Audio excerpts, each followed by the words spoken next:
Well, none of them can hide from the truth, yeah. Children have to go back to the roots, yeah. None of them can hide from the truth, yeah. Children have to go back to the roots. I'm telling you now, the truth, the truth. Telling you, yeah, the truth, the truth. You have to go back to the roots, the roots. Go to the roots, to the roots. Yeah, man, this is Benjamin out of the Smiling Coast, West Africa, Gambia, representing for the one and only Abu, the big man you don't know, the Soninke warrior, the man that brings the truth, Soninke warrior, the sign of enlightenment, the Soninke warrior, the righteous and the true African. Abu, reveal the truth to them, no matter how them try run from it, because none of them can hide from the truth, yeah. Yes, we have to dig back the roots, yeah. Fire! Subscribe now.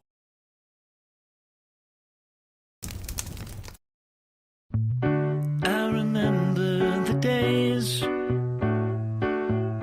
all those years ago that never fade away. And I remember your face when you hit the ground. I can recall the time and place on a midnight walk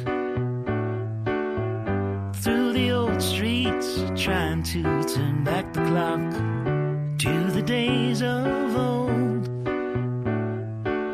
back to the days when all the things we knew were made of gold.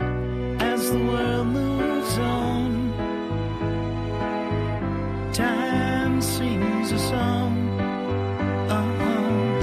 In the old neighborhood. All right, ladies and gentlemen, welcome to the Afridamus Report. I'm your host, Afridamus. Please make sure you like and subscribe if you haven't already done so, and share.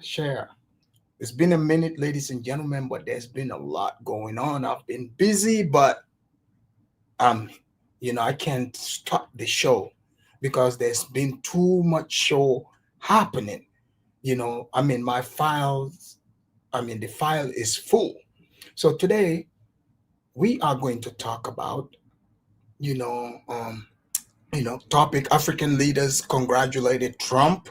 Uh, Another question: Tinubu, is Tinubu a CIA agent? We're going to talk about that as well, and we're going to talk about Blatt Democratic paid shills exposed because see Donald Trump's victory. No, after November 5th, it's been exposing so many different black shields, and also a lot of people have been having meltdown. And where did this meltdown come from? Because you see, a lot of people get their news from CNN, MSNBC, and basically all the letter places. What type of people go there? Mostly older people, people who are constantly working, for the most part, uh, immigrants, some of them. But 2024, a lot of people have woken up. They have woken up. The ones that didn't wake up, they had a rude of awakening, and they've been listening to Joy Reid, Van Jones, and a whole bunch of shields. And we're going to bring all of them on this show. But before we go in, we're going to start with, actually, we'll come to that later. Let us start with the reaction after Donald Trump won. And I will explain why these people are going through this. See, someone like Joy Reid, for instance, her entire job, it was propaganda. It still is. She talks about the black girl magic. Everything is racism, white supremacy. That's all she talks about all day. And imagine if you are sitting there just that is constantly playing in your mind. Now it makes sense why. Do you guys know that 92% of black women voted for Kamala? 85, about 85% of black men voted for Trump. Um, People were like, oh, there's so many black men voting for Trump. They don't realize he doesn't need that much number. All he needs is get that few numbers from the Democrats, and the rest are going to stay home, which is what happened here.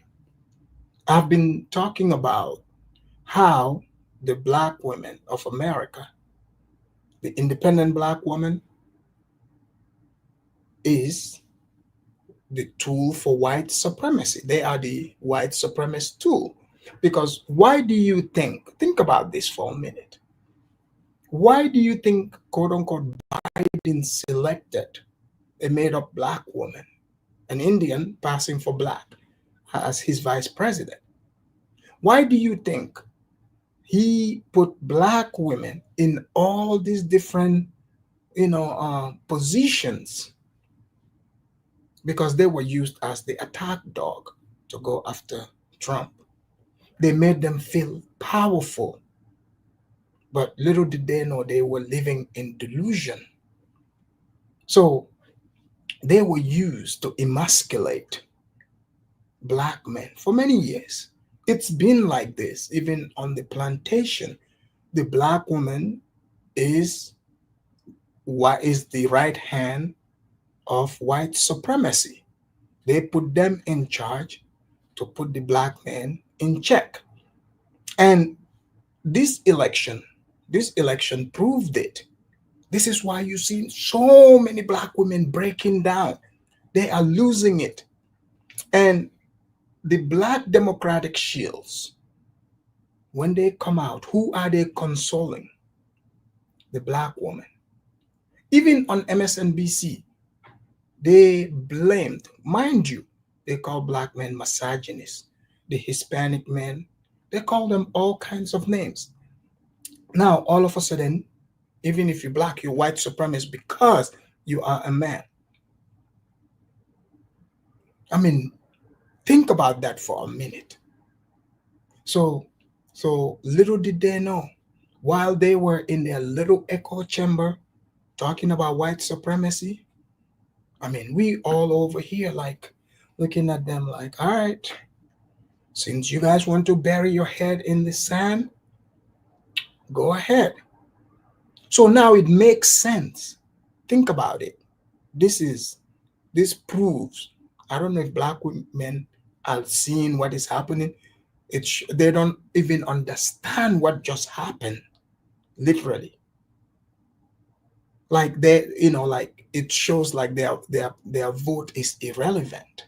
They do not have power because think about it. Like they didn't have to give them anything, make any promise to them other than you'll be able to delete your baby, and they voted 92%, and they sold fear to them.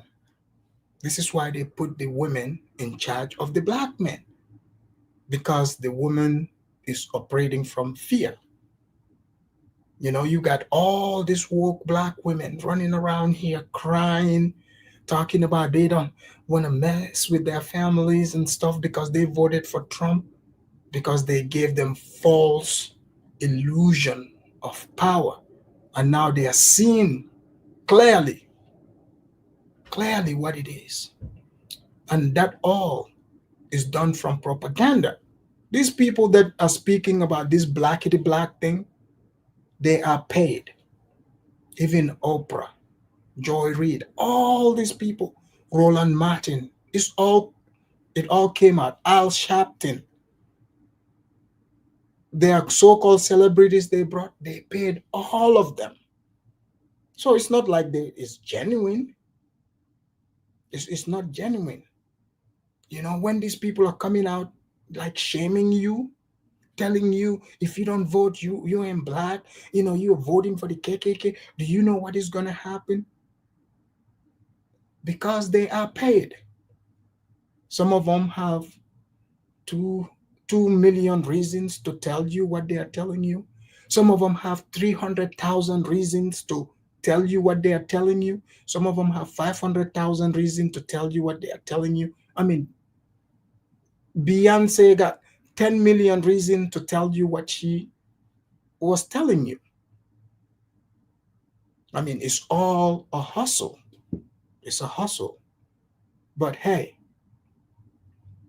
you have a responsibility to use common sense and go with what makes sense. Don't let people play you. So let me show you. Let me do the fair use here because people fell for people like Joy Reid, and we're gonna delve into Joy Reid's, you know, the rise and fall of Joy Reid. I'm gonna play short clips. You would see how she transformed from, slowly, how her head just kept growing, even her image started changing. So let me do the fair use here, and then we would go right into the beautiful show. Fair use.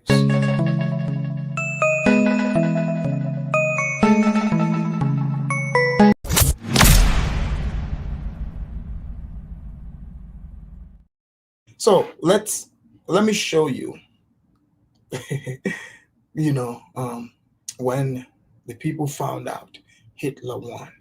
Do you notice people are still going around despite seeing Biden inviting Trump to the White House?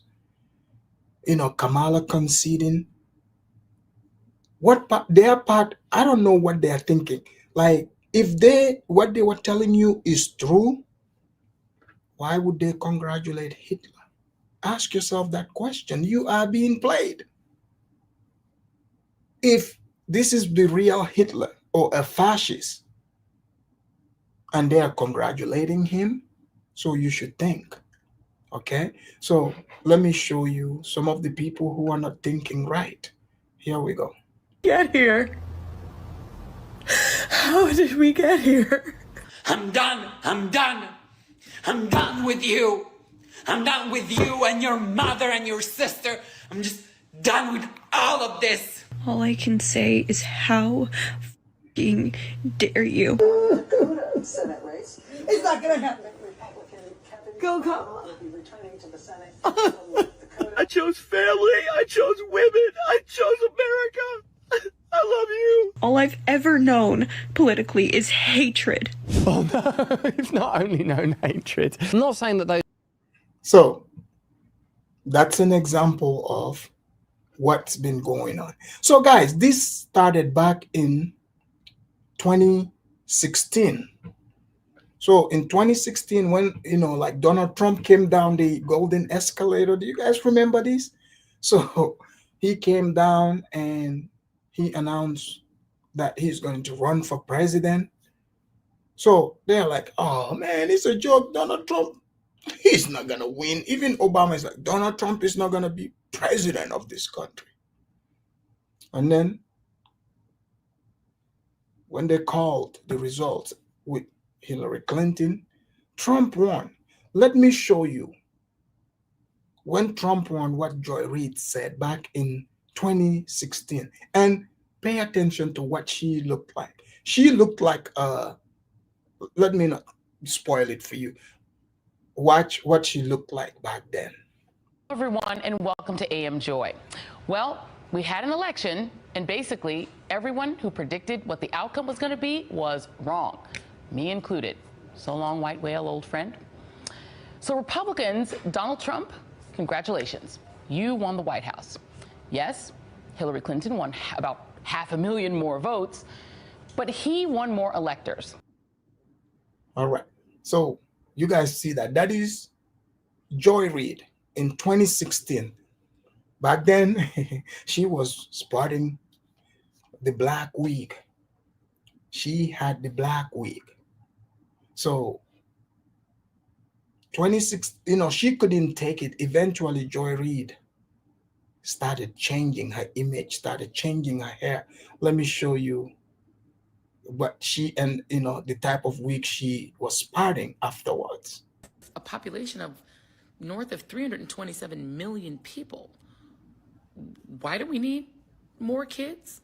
I mean, your party, Senator Tuberville, is the one screaming that 10 million immigrants, which I don't even know that that number even makes any sense, because it doesn't, have streamed into the country since Joe Biden has been president, and you're claiming that that's too many people, that if more people come into the southern border, this is some sort of crisis. So this is Joy Reid over here. You guys see from that, the first clip I played, that's 2016, and she just went off the deep end. She got the blonde wig on, and over here, Joy Reid literally is making an argument about why this senator is saying they need more children to be born. So Joy Reid is saying, make this make sense. So if you should be okay with not having children and just import new people from someplace else. So this is who talks to black women and other immigrants, white woke women. And what does she talk about? You are hearing it. She wants babies deleted. Because we've got too many people and we've got no more space and we can't afford more people. But now you're saying we need more kids? Can you explain who's the we and what's the purpose? Yes, that's Joy Reid. That's Joy Reid. Now let me take you to the election night. Election night 2024. What Joy Reid looked like and what she is saying. That given the fact that he won the popular vote, which is something that hasn't happened since your former boss in 2004. So she got rid of the wig, and now she is doing pretty much bald, and then she did the bald wig. Now she sprayed it blonde, like this woman went off the deep end. So as you can see here, and I'm telling you, her change hasn't stopped here. Let's hear what she said on election night after finding out how wrong she was. There's nothing that Kamala Harris could have done.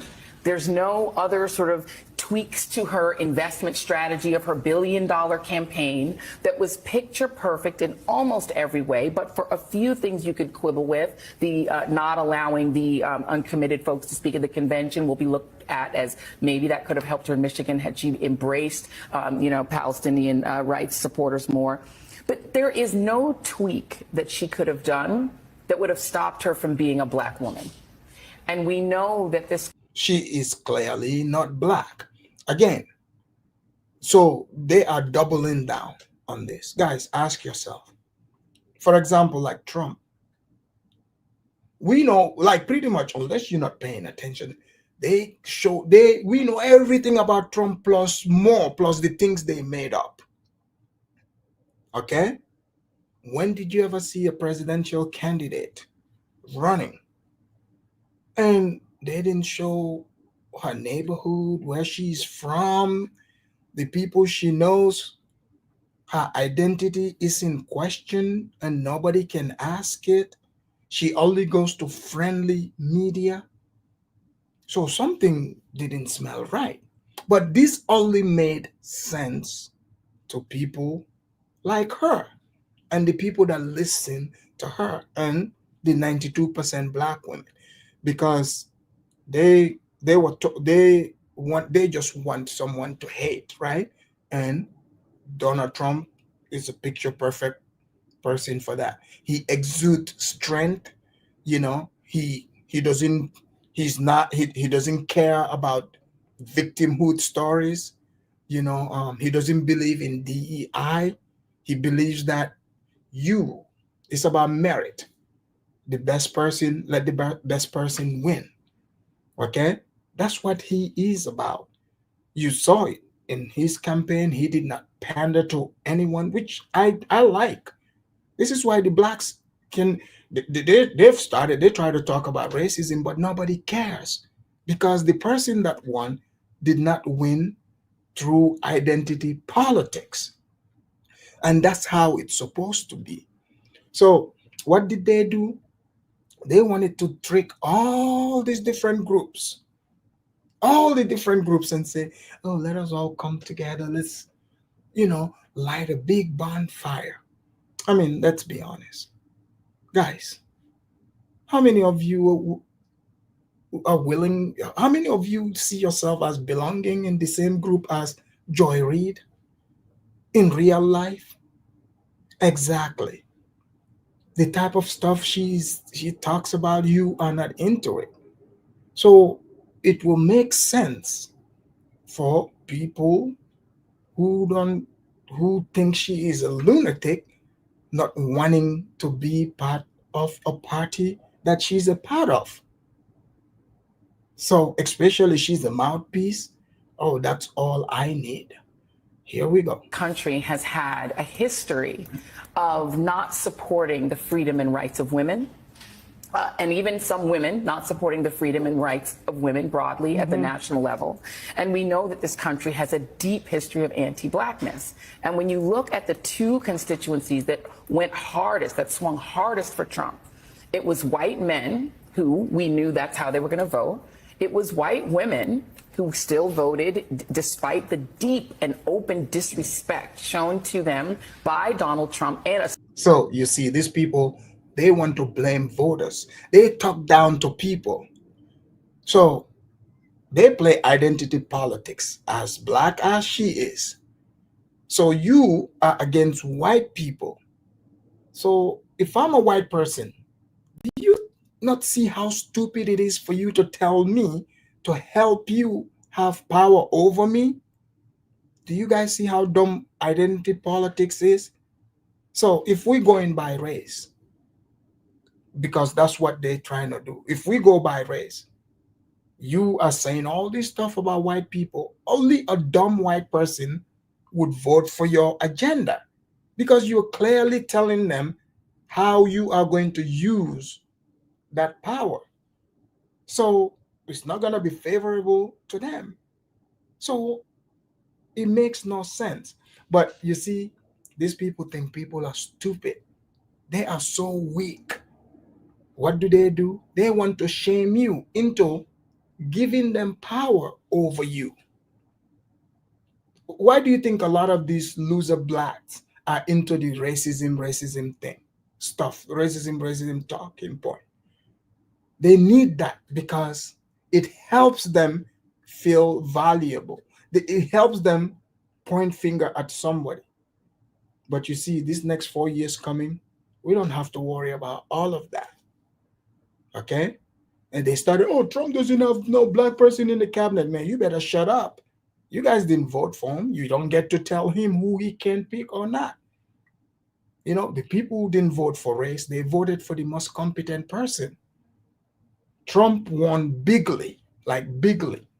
He is given the power. The people are like, we trust you, Trump. You pick whoever you want. Just make sure they are not one of those men wearing dress.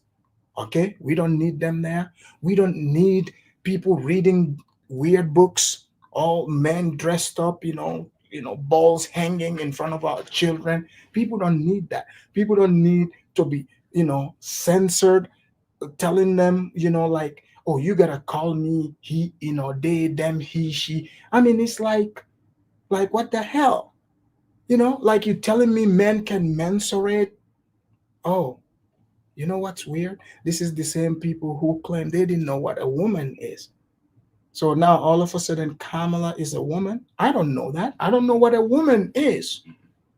So maybe a lot of other people don't know that what a woman is. Right? So here we go. Especially by J.D. Vance. And it was Latino men who swung hard toward Donald Trump. And so I think what we've seen is we had essentially an Argentina election where you also had an election that was a hardcore surge of men, of men who were disgruntled with the liberalizing of society. So blaming men. So okay, you guys did it, men versus woman. Why would any man, if that were true, why would they vote against their own interests?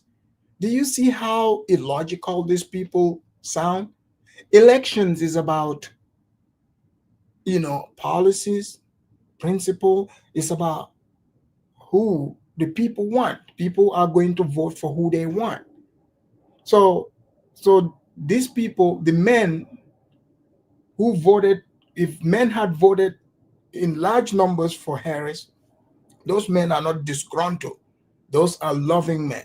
But if they vote the other way, they are disgruntled. You see the logic? These people, they set themselves up as high and mighty. They want to set the agenda to where, it's like they are dictating to you, who you should or shouldn't vote for. So they made themselves, the arbiter of truth. Like, for instance, if you don't do what they say, it means you are a bad person. You are evil because they said so. It's a Marxist way of thinking. This is why they are crumbling so fast, because their entire system is built on lies. Their entire system is built on lies. So that's why, like, they fell fast and they are falling so fast, because it's all based on lies.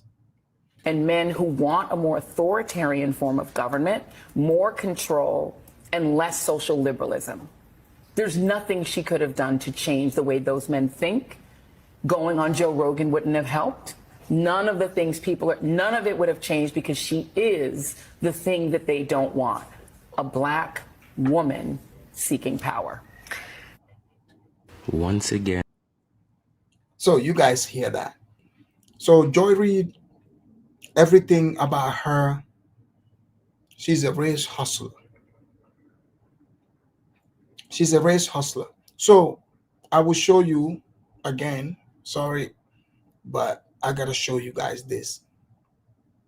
She's been going down the drain. The clip I just showed you, that's from election night. And she finally shaved her head. And let's take a look at her. It is. Furthermore, I will direct the Department of Justice to pursue federal civil rights cases against schools that continue to engage in racial discrimination and schools that persist in explicit, unlawful discrimination under the guise of equity will not only have their endowments taxed, but through budget reconciliation, I will advance a measure to have them fined up to the entire amount of their endowment.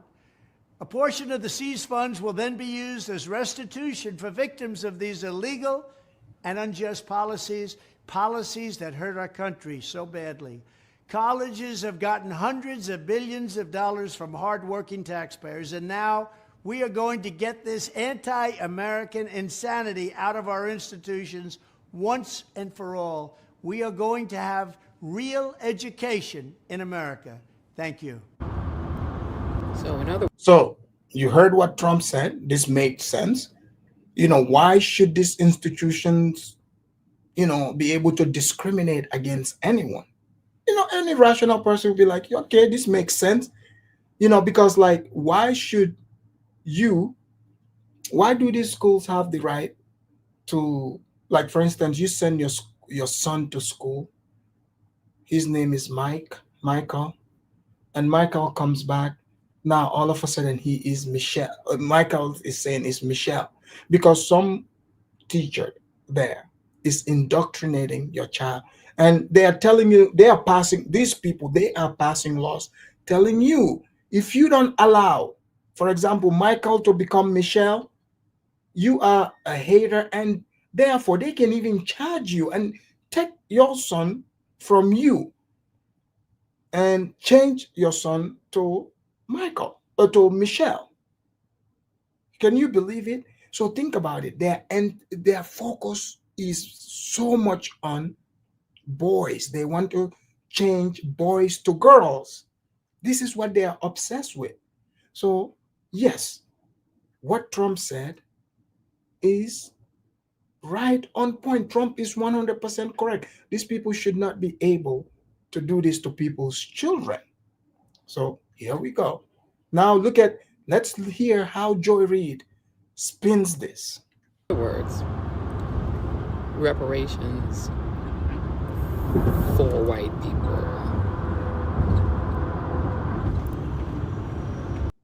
So did you guys hear this?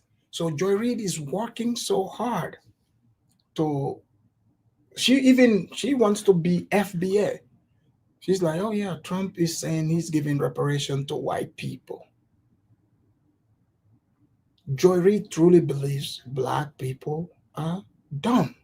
She really believes this. This is how she speaks to black people. So we all heard what Trump said. No part of it said reparation. But she said, oh yeah, he said he's going to give reparation to white people. All lies. Let me show you one last video of Joy Reid. This is her latest move.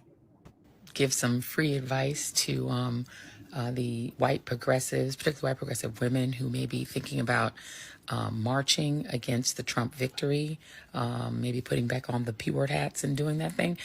I would just say probably don't send any of those invites to any black women you know. I'm just going to tell you right now, they're not coming. I'm pretty sure black women have resigned from the Save America Coalition, Save Democracy Coalition, and definitely the Save the Democratic Party Coalition. I think that's probably not happening. I would just keep those invites maybe among your own friends because I don't think they're coming. But yeah, I think black women are now on the Save Black Women, Prioritize Black Men, and Prioritize Black Communities. All right, you guys see that? That is Joy Reid, the rise and fall of the joyless Reid.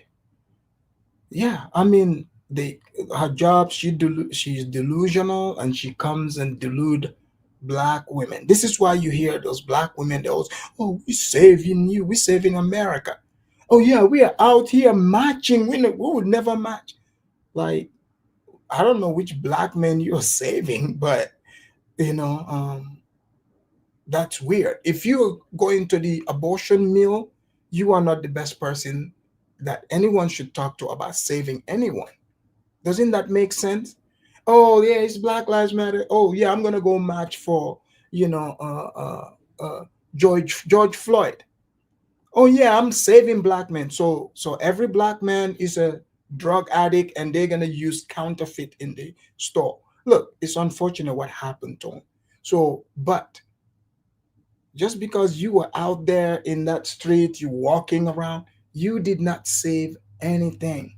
You were lied to. You were lied to. I mean, I know this is it's a hard pill to swallow. I mean, think about it. These same people told you Trump was Hitler, and they congratulated him.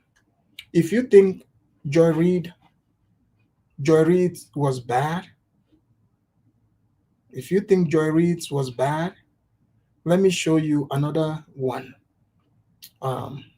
Van Jones. Van Jones, this is a guy who, let me not tell you, here we go. This is when Biden, quote unquote, won. Let's see him. This morning, it's easier to be a dad. It's easier to tell your kids character matters. It matters. Telling the truth matters. Being a good person matters. And it's easier for a whole lot of people. If you're Muslim in this country, you don't have to worry if the president doesn't want you here. If you're an immigrant, you don't have to worry if the president's going to be happier to have babies snatched away or send dreamers back for no reason. This is vindication for a lot of people who have really suffered.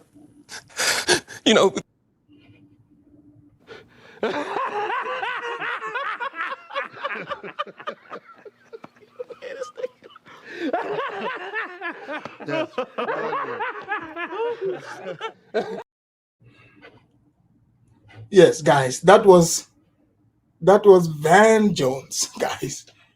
Van Jones. So let me show you Van Jones in 2024. Mind you, Van Jones is married to a black woman, a white woman. That's who you see in that picture.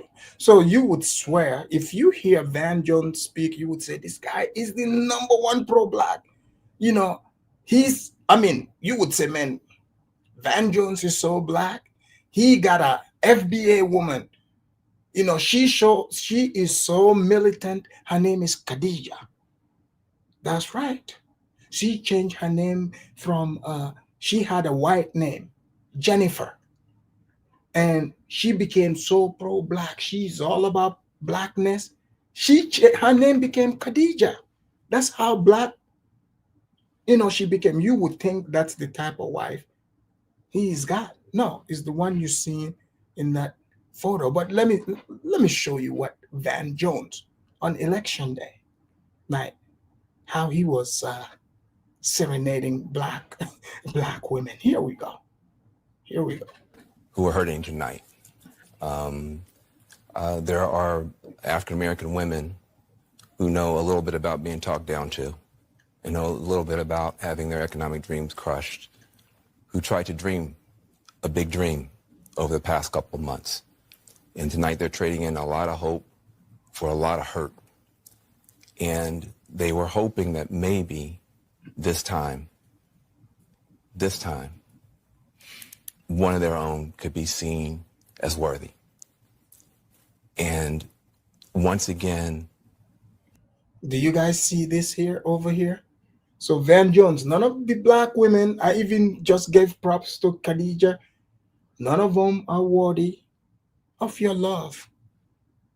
So now you, Van Jones, you are trying to cheat black women, by deceiving them, telling them this Indian woman is black. So you supporting a Indian woman, she got to be president so that black women can be her little foot soldiers. That's what's happening here. Because we all know Kamala, she ain't black. And if there's one thing we know from Van Jones's history here, this man goes out of his way to empower non-black women. He even marries them or have babies with them. Let's listen to him, spew, his garbage. they're facing rejection. And that hurts. They thought tomorrow morning they're going to walk out with their shoulders back a little bit, maybe able to breathe for the... Van Jones, you rejected them first. Do you guys see this? Look, Van Jones, okay, fine. 92% of them voted for your candidate. You convinced them. But can you at least give them some breathing room? You are just doubling down, like just take it, be like, hey, y'all, we just wanted to win, but we lied. So that at least they can be free mentally. But you doubling down, making this woman feel less than, and they see you and your little Susie walking around, going over to Whole Foods and stuff. I mean, come on now. Here we go. First time, and feel like they belong someplace. They did everything that they knew how to do. And it's going to be harder than it should be tomorrow for them to hold their heads up. And they're not the only people who are hurting tonight. If you're a parent of a trans kid, your child's face was used. So you guys hearing this, right? You hearing this? So they are telling you all their group. So it's black women, the other artificial women they want to transform to replace the real black women. Do you see what is happening here? Let's let him tell us all their groups. And then they want to sit here and be shocked why sane people did not vote for this. As a springboard to power for somebody. That doesn't feel good. There are going to be people tomorrow, we're going to be handing clothes at the dry cleaners to people who don't have papers. There are going to be people who are going to be cleaning your teeth tomorrow who don't have papers. And they're terrified tonight. And so it's easy to blow this off. Oh, look at the elites. They're going to get their comeuppance. It's not the elite that's going to pay the price.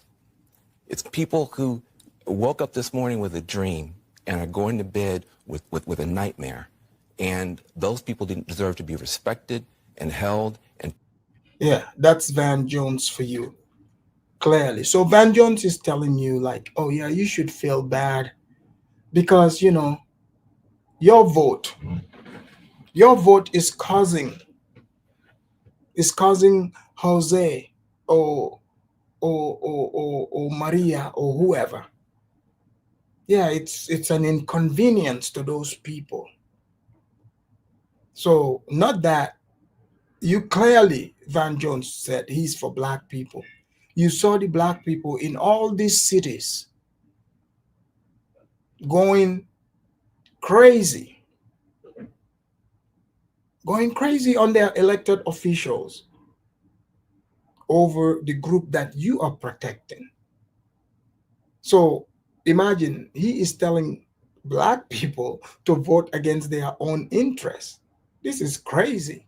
Anyways, in another news, the queen of talk show, quote unquote, Oprah Winfrey. Oprah. Anyways, Oprah is in hot soup also. So it turned out Oprah, all that sweet talk, Oprah did not endorse Kamala for free. Let us take a look at when Oprah was confronted. Yeah. Oprah, good morning. How are you, darling? You're looking very good. How do you think the election went? Not talking about the election. Thank you very much. Oh, is it true that they paid you $1 million for the endorsement for Kamala? Not true. Not true, okay. I was paid nothing, ever. What do you think about all the celebrities with their mass exodus? I'm not talking about Do you think Prince Harry's gonna lose his visa now that Trump's president? Oh man, that was Oprah. Oh, yeah. One thing she said, which is true, she said, it is not true, it's not. They didn't give me no 1 million. That's right. The paper came out, it was 2 million. 2 million. Man, look. Okay, you guys know me, I'm not a petty guy. I'm not into pettiness, and I never ever, talk badmouth people. But what is up with Oprah's wig? I mean, she's got all that money. I mean, I'm not the one that's into all that. I'm not into the wig stuff, but what is up with Oprah's wig, man? She's got money. I mean, if you're going to wear wig, Oprah, I mean, come on now. Why does your wig look like, I mean, Bonquisha's wig is better than Oprah's. I'm very disappointed in Oprah's wig. And on top of that, Kamala just paid her 2 million extra. And, Oprah is a billionaire, guys. So, Oprah, you want to tell me you cannot buy good hair? Oh, I'm disappointed. I mean, if you're going to go on natural, at least make it look good. Okay? So, let me read this. Chukwu, thank you for the super chat. Guys, feel free to hit the super chat. It's open.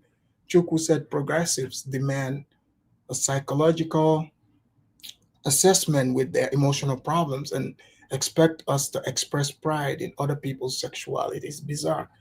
I totally agree. Thank you for the super chat. 100%. That's what they are all about. Okay? And Charlie said, Oprah is 70, damn Afro-Damas. Well, I mean, yeah, I mean, but she still can. I mean, I've seen 70-year-old, grandmas with nice wigs, okay, with nice hair. And they don't have $1 billion to spend. Oprah got a whole lot of loot. I mean, she can buy the whole hair factory, okay? Like, she can literally buy her own little, like, Indians and Brazilians, as they grow the hair, they just keep chopping it off, put them in a little factory. She's got enough money for that. All they do over there is just grow hair for her, okay? I mean, I'm not saying I condone that, but I'm just throwing the idea out there. All right, guys. Now let's get to some serious news here. So African leaders have congratulated, the Donald on his win, and many are definitely they are welcoming the coming of Trump, and I'm not surprised by it because if you look at in the last in the last 3-4 years, for example, it started with Obama. When Obama won, the people celebrated it, and what did he bring over there? You guessed it right. All that weird stuff talking about, oh, men gotta be women, the Africans gotta do X, Y, and Z. So she was gone, Trump came, he was gone, Trump came, and then Trump, he's not into that. Trump is about make America great. African people tasted that. And then Obama returned again 2.0 in the form of Biden and Kamala. And then Kamala, they kept telling her, oh, you black, and she bought it.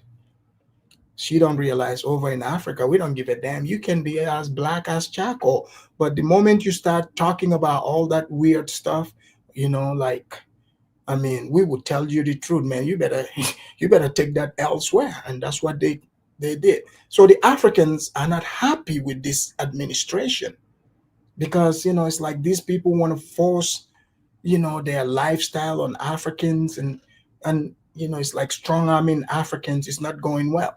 So let us go into see which African leaders congratulated Trump after they heard this announcement. Today, I spoke with President-elect Trump and congratulated him on his victory. I also told him that we will help him and his team with their transition, and that we will engage in a peaceful transfer. That's right. Congratulations to President Trump. You won bigly. So now let us go down to Africans. Because the blacks over here, because 92% of the women, they say, oh, they are tired, they're not safe, they're gonna go to Africa. Well, guess who is happy about the coming of Trump? You guessed right, the Africans. If you don't believe me, let me show you. They're even making, music about it. You know what? If you want Donald Trump to win, then say Trump 2024. All right, let's see which African leaders congratulated Trump. I mean, pretty much it's all of them. I would let you guys hear all, and man, the African leaders are excited. Here we go. Have congratulated U.S. President-elect Donald Trump. Trump of the Republican Party defeated Vice President Kamala Harris of the Democratic Party on November 5th to secure yet another 4-year term as president. Harris has since conceded defeat.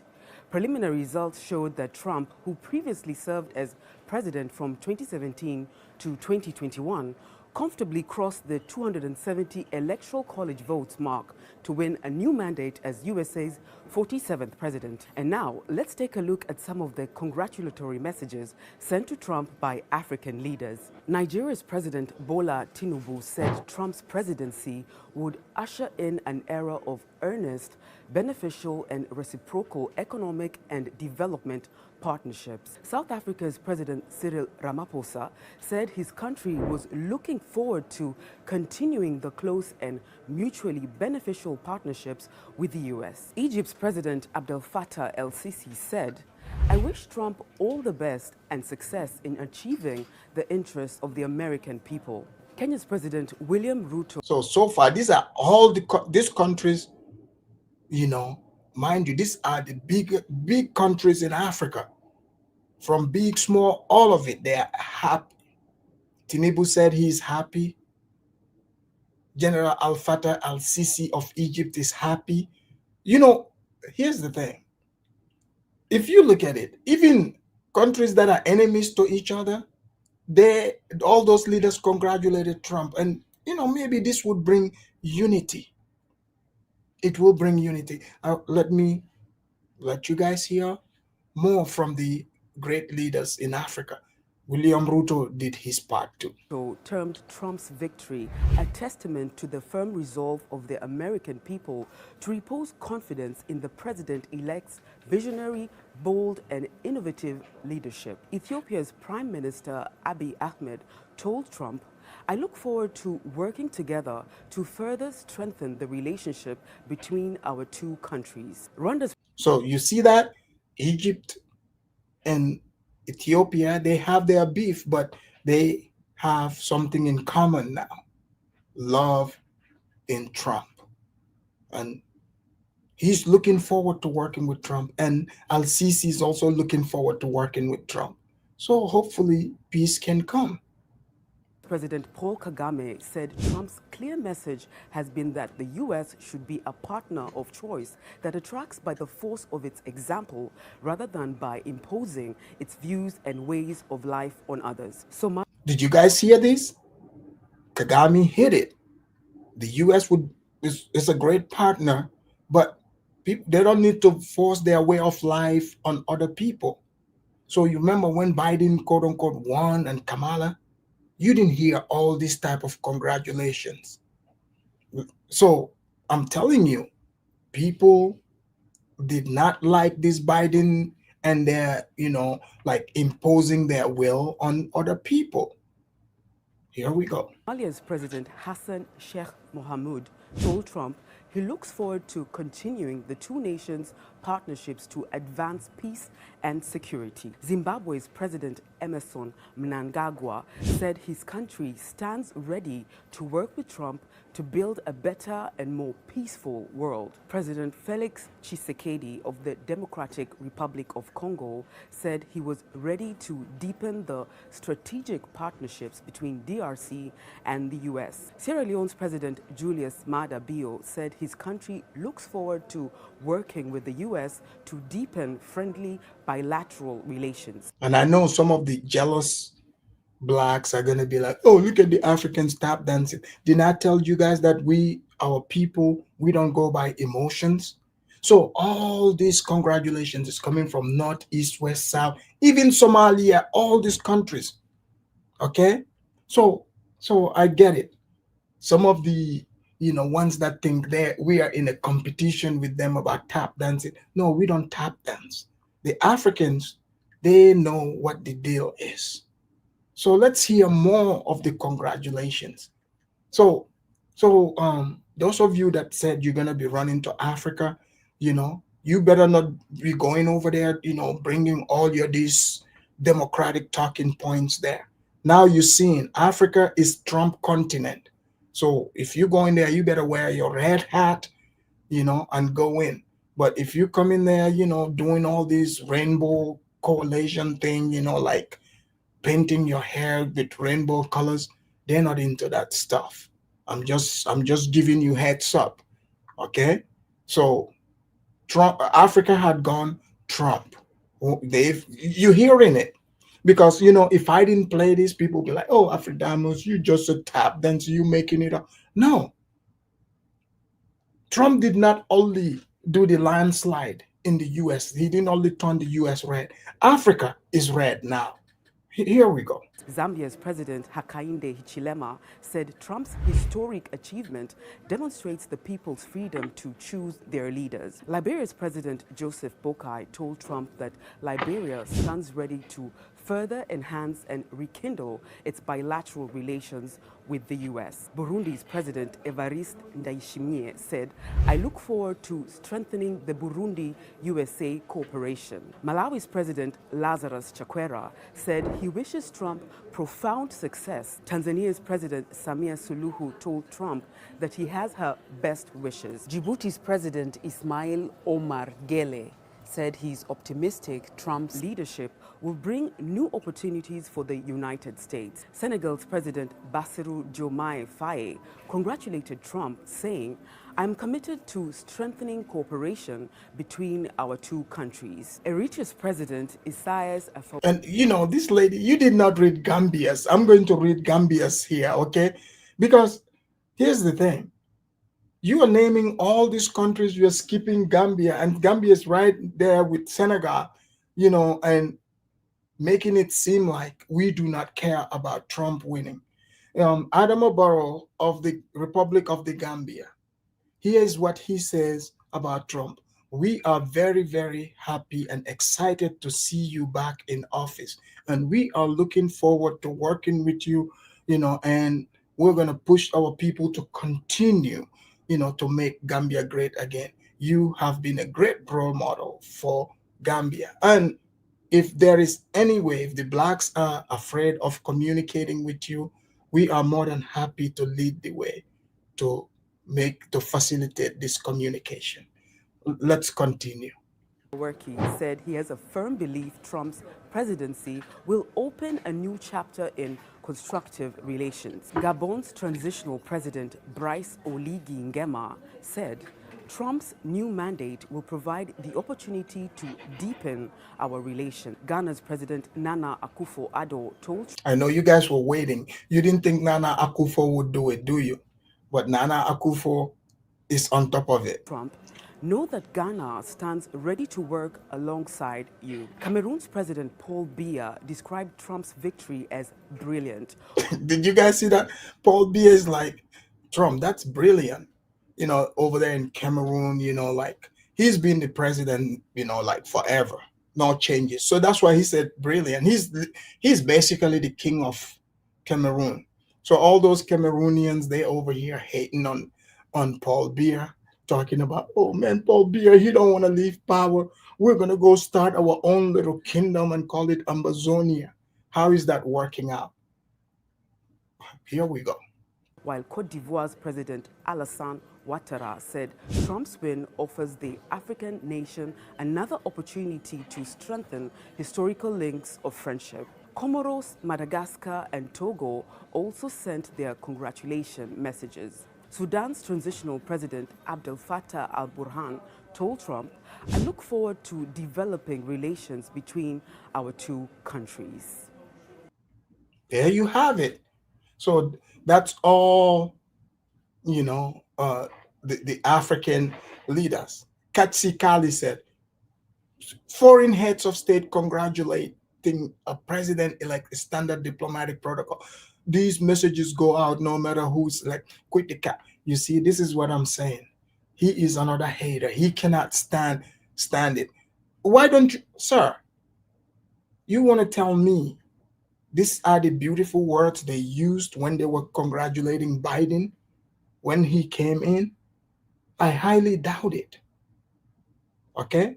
I've been here reporting on these things. So that's not what happened. Those are beautiful words that the African leaders have shared to welcome the coming in of the Trumper. Now let's move on to our next topic. And the question is, you guys know the president of Nigeria, Bola Tinubu. So word has been circulating for a while that Bola Tinubu, might be a CIA agent. And even on this channel here, we have, thrown those ideas around here, even especially around the election. When we saw Stacey Abrams, you guys remember the black woman out of Georgia? She ran for governor position twice. She lost and she kept denying the election.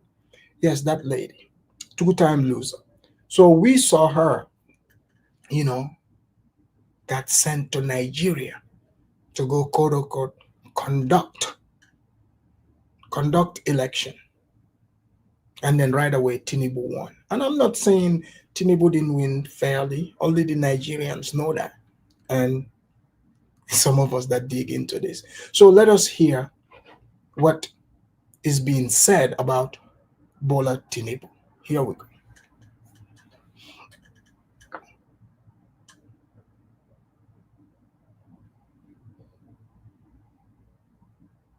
And now let us shift our focus to West Africa, where it looks like new allegations on Nigeria's president have emerged. Reports suggest that the Central Intelligence Agency, or the CIA, has confirmed that Nigeria's president, Bola Tinubu, is regarded as an active asset by the U.S. intelligence agencies. Now, the disclosure surfaced in a joint filing by the CIA, the Federal Bureau of Investigation, and the Drug Enforcement Administration. The agencies were opposing the release of the unredacted or the non-hidden information about President Tinubu's background. So if you look at it, some will be like, but he's president, how is he CIA agent? So yes, you can be, so they are put in charge of the country, but they are serving the interests of the CIA.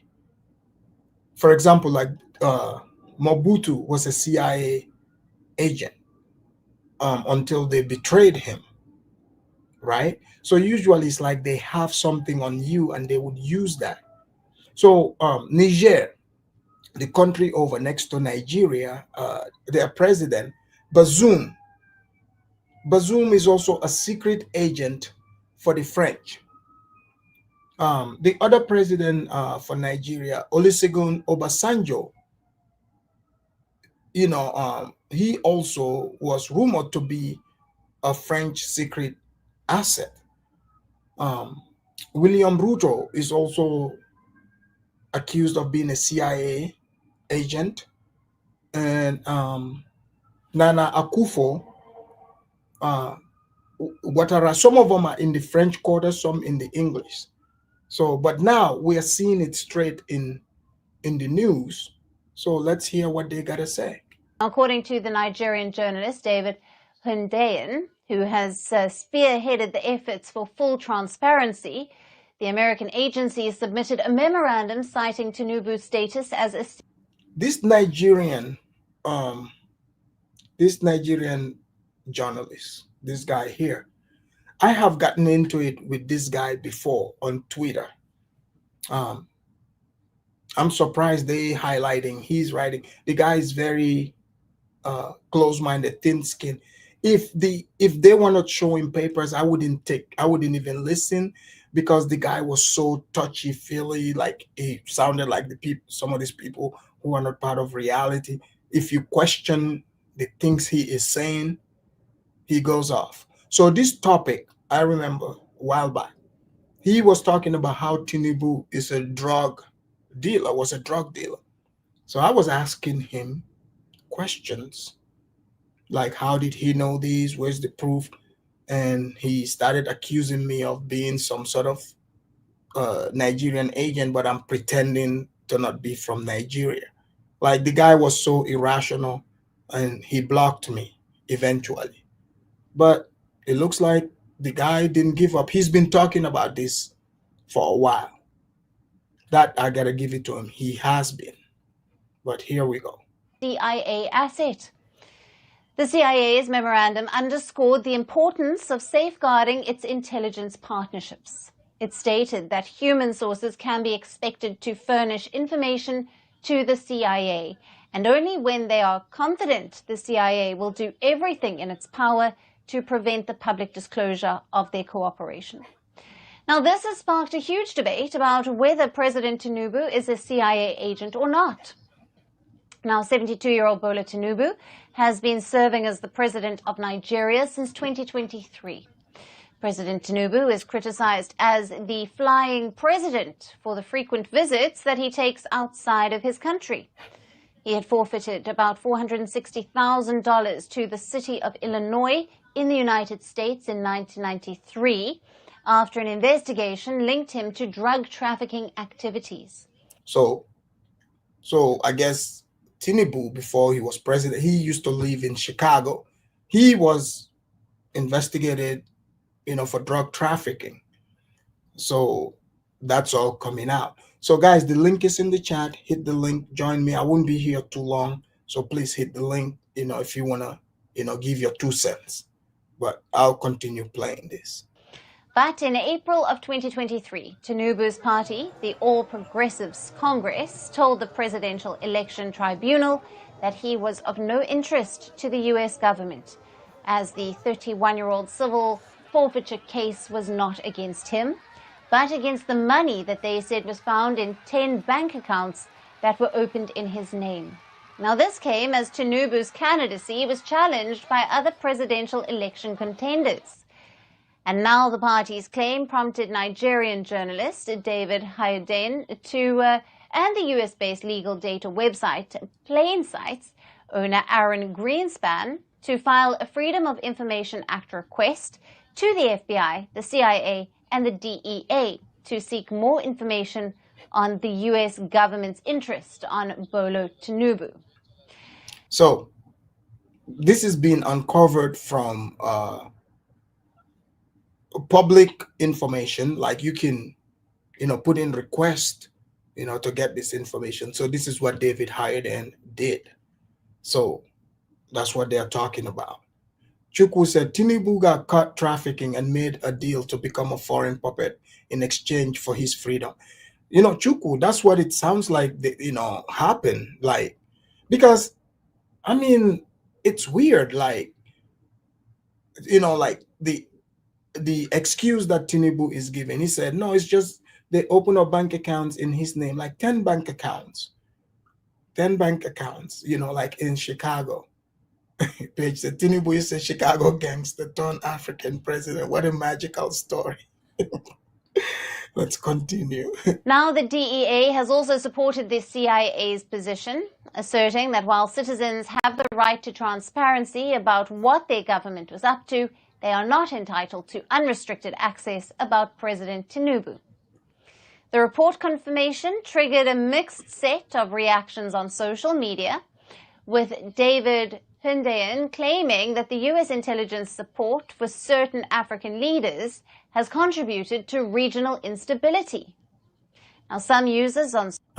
guys, I'm going to try to befriend David again and try to see if he would, come to the show. I'm gonna try to befriend him again and see if he will accept my friendship. Social media platform X were quick to comment on how did one jump to the conclusion that Tinubu was an asset, while others criticized the US for installing a criminal as their country's president. And some even went a step further and called this as an act of treason. In response to the accusations on President Tinubu, his special assistant on social media took to X and dismissed the claims surrounding the president's alleged CIA ties. He called them baseless and tragic. But the stance of US intelligence agencies of not releasing information about President Tinubu, as well as the government and president's silence on it, has raised more questions than before. There you have it, guys. So now the question is, is it true? I mean, they're showing the documents, and so pretty much they're saying that, yeah, Tinubu was a Chicago gangster, drug dealer, kingpin, and now he's president. And I guess they're saying he made a deal with the CIA, I guess, so he can become a foreign operative. So I've got St. James in the house. St. James, welcome to the Afridamus Report. Thanks for having me, Afridamus. Yes, St. James, what do you think about, are you surprised that this election is exposing, basically our first topic, the Democratic black shills and why the people are melting down, and then Van Jones, then we'll get to Tinubu and the African lead. Let's start with the meltdown, then we'll go to the Africa part of it. What's your take? My take is very simple, Afridamus, because I always knew that this was gonna come to an end after the episode of Obama that we saw here in America, right? So I knew America was gonna wake up to the fact that identity politics is not gonna advance in nobody's agenda here. We have to vote for the right person, no matter of the skin color. And Black American have to get in line with that, and I'm happy to see it. It's not like Trump is the most qualified candidate, is one of the best in America. No, it's not that. But, I'm happy that he won, and I'm happy that the country can move forward. But the meltdown is going to happen. Afridamus is like during Tabasco, right? When you're trying to, take care of your, your cows, and they scream, they Right. throw, at the end of the day, you don't worry about that, right? Some you're gonna have some food on the table. So that's the same thing that's happening to America. They are doing the last, whatever they can, The last to scream. And St. the James, last cream. It's the last, yeah. did you see the transformation of Joy Reid? What do you make of Joy Reid, especially like this African, a lot of Africans that I know, they watch people like Joy Reid. How I know this, they express it on Facebook. Right. You know what? I'm not gonna lie to you. I used to watch it when I was, I was not dumb, but when I used to pay for cable, I Right. used to watch her a lot, and to be honest with you, Alfredamus, I feel embarrassed that this lady is really, I know she's from Africa. I don't know if she was born here in the state, but Yeah, she was born here, but Brooklyn. the I guess fact that she's Congolese. right, but I'm embarrassed by that because I don't want an African person to be doing the most in America. You have to leave that part for the native of this country. You are blessed to be here. Like, come on now. Well, In well, Africa you can't do that. she's one of them. I know, I get that, but I'm like, okay, in Africa you can't. We don't even push that kind of behavior in Africa, right there. But if you compare the two, I'm like, she's blessed to But no, be. St. James, she's not. We can't accept Right. her in No, Africa. I get it. I get it. No, She's she's not from one of us. I Brooklyn. get it. She's Yeah. from Brooklyn. Yeah, she from Brooklyn. I mean, she Yeah, she black, black. man. She No, we black. don't. But the part that she's people background is Africa. That's the part I'm talking about, right? Oh, okay. Yeah, Well, yeah. you know That's what? not. Yeah, Mhm. I guess we'll just send her back to Congo. But we sent her back. She's. I mean, after that, I was watching her. I don't want like those little clips that I'm showing. It's embarrassing. I feel like she's not okay in her head. Right. I hope somebody sees that. I hope her employer sees it. We can, that whereby they can help her with some Well, they're sort of about to. cares. They're about to. Yeah, yeah. She don't have to worry about. They're about to. Sell Oh, I heard MSNBC. that too. Yes, I'm I, gonna do a show on it. I, They are done. I'm praying to God that Elon doesn't fire her. I hope they can leave her there so she can be a receptionist or something. Help out a little bit. I No, said I they mean buy it so and she can walk her turn way it back into. up. I said they turn it into a cooking channel. Something Oh, like that. yeah, like a cooking channel. Advising shows or something. They bring Tucker Carlson back. He used to be on Right, MSNBC a while ago. right, And right. pretty much bring Alex Jones there.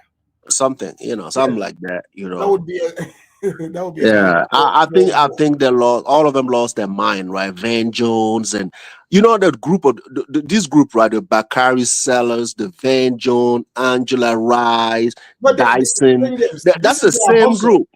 They're getting paid. They get them paid, yeah. But they bamboozle the American people like they are only there because of their talent. They're there because they're intelligent. Like people don't see it.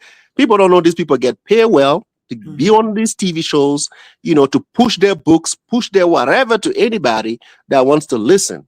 And they always showcase them as the best and the brightest in America, which is not true. It's not true.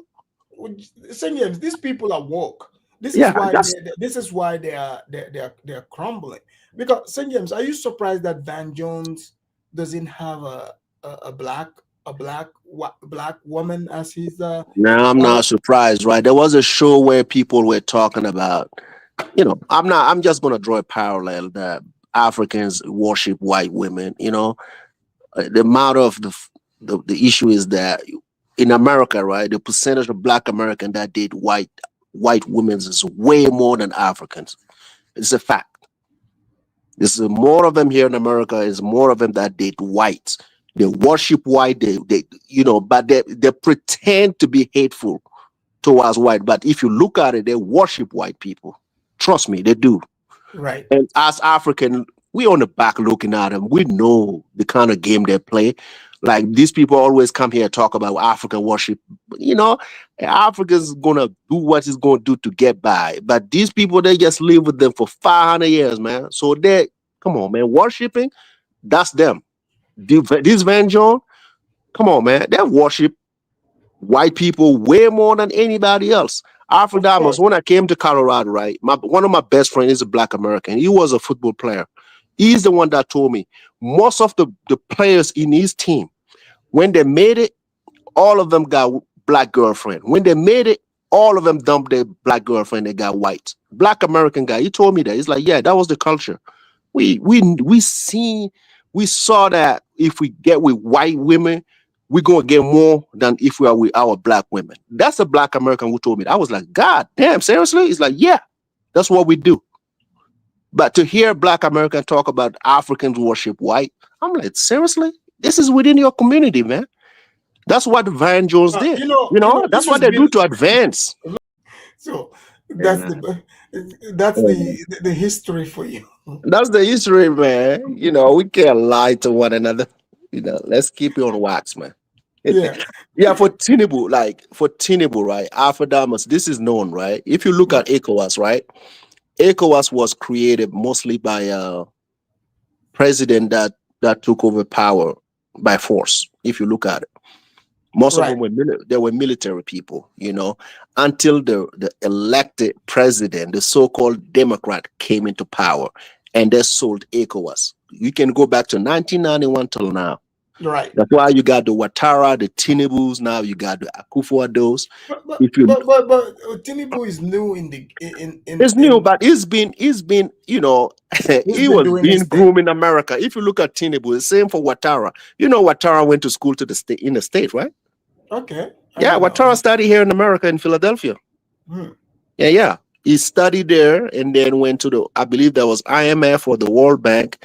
It's America still, right? And then he made his way to the Central Bank of West Africa, and then Prime Minister of Ivory Coast, used the Burkinabe name and passport and everything. And then, they sneaked him to Ofuebonyi to become, if you look at the pattern, Alpha Damas, these people have been handpicked, for a while, without Africans even know exactly what they were going to do. That's the kind of work that we get as young Africans. ECOWAS is not gonna. ECOWAS is a tool for the NATO's and the European Union. If you know exactly what it is a tool.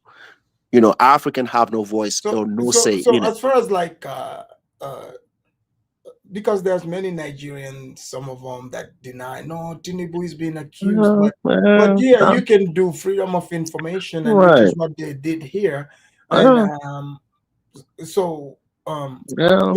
because if this stands, it means Tinubu is committing treason against Nigeria. You cannot be the president and the foreign agent. Absolutely. I remember back in the day, I don't know if that's true or not. I used to see that they requested Tinubu's how you call it, information. The information disclosure. Right, and he did not disclose that, or something happened. He never did. Yeah. And I don't know, a while back how the university here were organized, but I do believe that we and I went to school here. This information is always available. It's a matter of a second. When it's requested, it's delivered. They're not even going to spend no time, working. It's right away. Whoever's asking for it is right away. Within 24 to 48 hours, they will get it.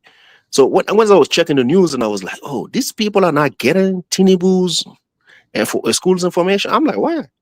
I was like, why? Why they don't get it? Like, it's easy to get it. And all that information that you are adding tonight is kind of like proving that these people, Africans, I don't know, they want to see, I don't know what Africans want to see to believe, right? Whatever that you tell them, right? They're not going to believe it. Even if you show them the evidence, they're still not going to believe it. It's like, okay, I like the guy. I like the guy. Right. You just like who you like. Who you like, you prefer not to get the bad news, right? You like, okay, I don't want to hear bad news from the guy because I like him. I'm like, okay, this is not a way to go.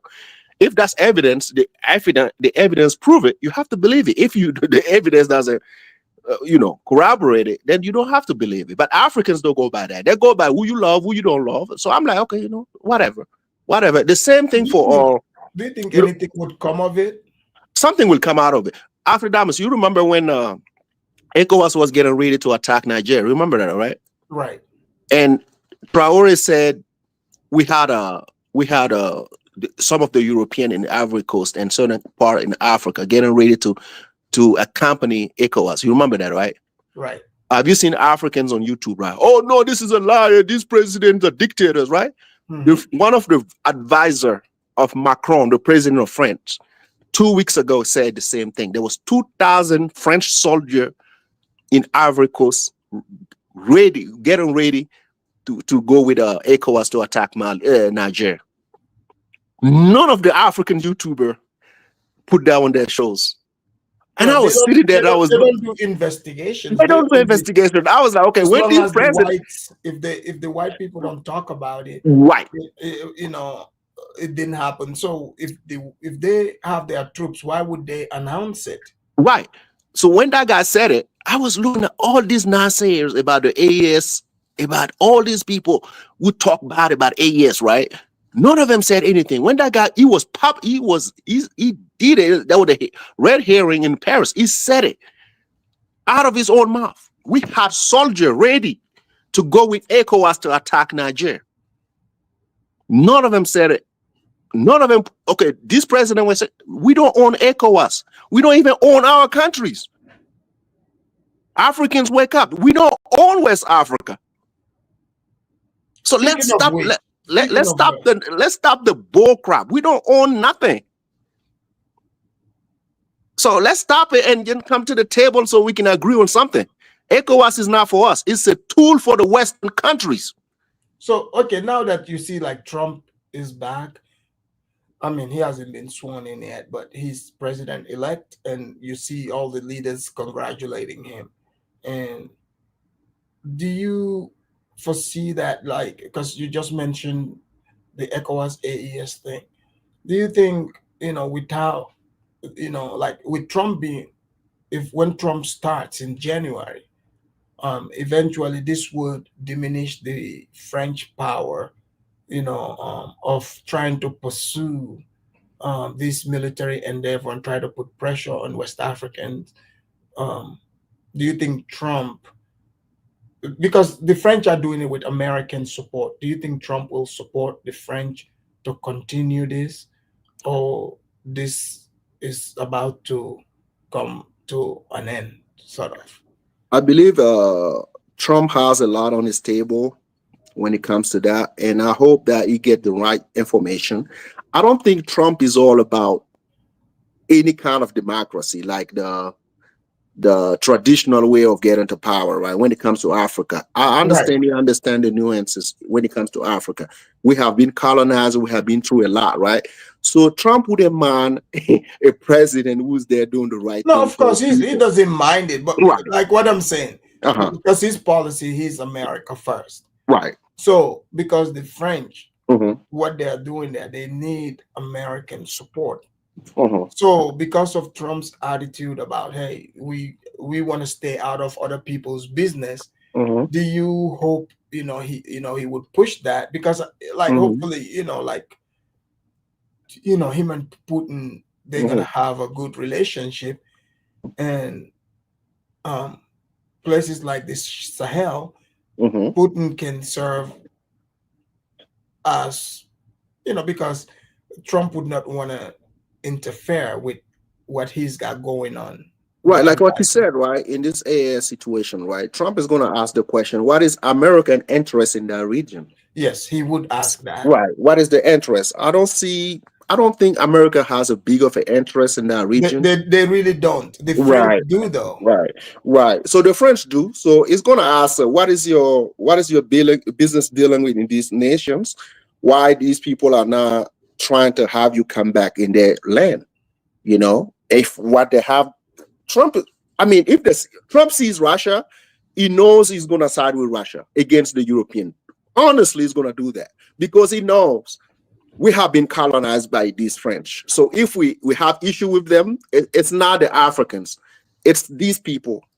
So Trump is going to be like, are we making money? No, we're not making money. Why do we have to back the Europeans against one of my allies? Trump is going to look at Russia as one of his allies. French is not going to be Trump's strongest ally when it comes to Africa. Trust me, he doesn't see European as one of their strongest allies. He doesn't see that. So the Europeans want to use Americans to achieve their endeavors, like militarily, especially. Absolutely. And then it's not going to even the boots on the ground in Africa. I don't think, like in the situation in Nigeria, right? Trump doesn't like embarrassment, right? He doesn't like American being embarrassed in the world stage. So, so the fact that Nigeria didn't have a good relationship with the United States when it comes to the, how you call it, the drone base in Nigeria, Yeah. Trump is going to want to take care of that, right? Like, come on, guys. If we are there, we're going to do the job. If we are not there, then we're leaving. You know, we're not going to be there not just to sit around. You know, I want America, the U.S. Army, to be effective. If I send them there using our tax dollar money, they have to produce. We have to see a result. They're not just because we already know that the military base in Nigeria didn't do anything to stop terrorism on the continent. They did not do anything. So they were there doing something else. So Trump is not going to wonder. It's either he decide to pull out, definitely, or stay there and do the job. Well, you can only hope. We're hoping, but the same thing, right? We're not looking for the Americans in the Sahel. Trust me, we're Right. not. I think. Why do you think the African leaders are happy about Trump, the incoming of Trump? Because the BS is going to stop. Because the BS is going to stop, and for some of them, they just want to be ahead of the situation, right?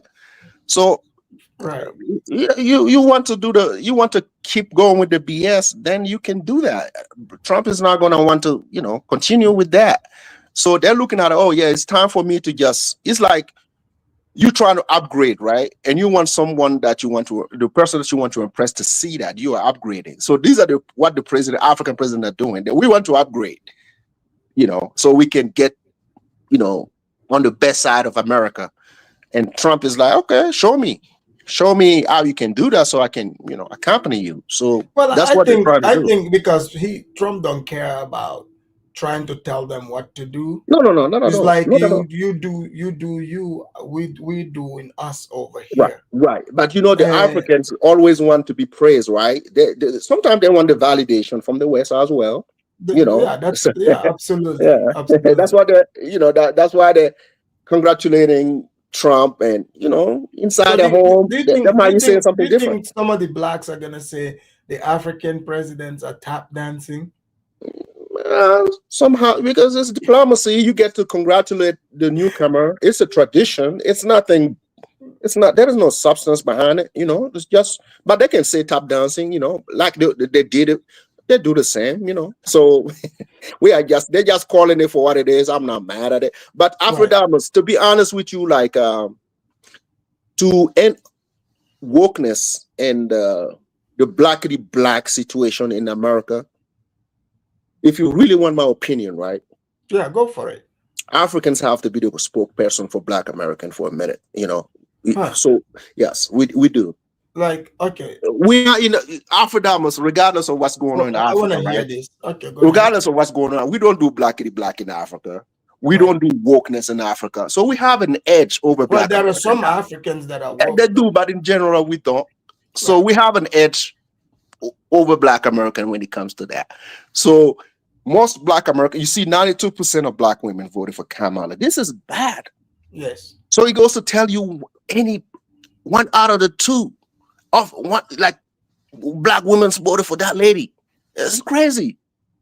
And you want your kid to be like you see the policy. St. James, that prove like the blacks, they are in a whole different category. Absolutely. That's why we say we have to be the spokesperson. That's why we say we have to be the spokesperson. That doesn't mean we are better. It will be hard for Africans to be the spokesperson because no. It's a completely different category. They are category for themselves. I'm coming out of humility. I'm being humble. It's not like we are the best or whatever, right? In order for us to deem it, like, I mean, we have to do something to lower the temperature. That's what I'm just saying.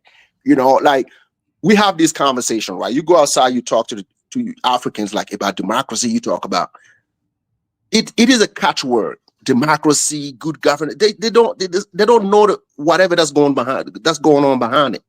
Same for Black American. Blackity black, 92%. It's scary. Yeah, that's the females, the women. That's a female, but the men voted like what, 20%? You can't 92%, you can't save those people, man. No, that's Like, what I'm saying. I mean, that's what I say. that's, you just gotta let No, no, I'm not. these I'm not people, saying like let them do what they do. I'm telling you. being the spokesperson, right? It's not like you trying to, I mean, it's like taking over the conversation. That's what I'm trying to say. Maybe you might be able to convert certain people, or you might not. But I'm just saying, 92%. If African become the spokesperson, maybe we can get it down to 80 next time, or 70, or 50 or 60, somewhere around that numbers. I'm worried at 92%. Well, Like, I think Mhm. from what I'm seeing, especially with the woke media doubling down, I see a different sign. I think the reason why they are fighting so hard, like this election right here, because these people are going through their grief. And after grief, rationality kicks in, because the Democrats they don't want these people to wake up to see it. I think with the way things are going, they themselves, I think they would eventually see it for themselves. Okay, just one example, right? In politics, right? Sometimes I know in America it could be different, right? But if you help a candidate win, and you are most of the time, if you're qualified, sometimes you get a role. So Trump is going to fill this position with people who are qualified and people who have looked into his agenda and agree with it from the jump, right? That's how it should. That's how it should be. So Al Sharpton can sit well, here and talk about. Al Sharpton never makes sense, because That's what I said. We have to bring common sense to these people. He's not looking at blackness. St. James, that would mean what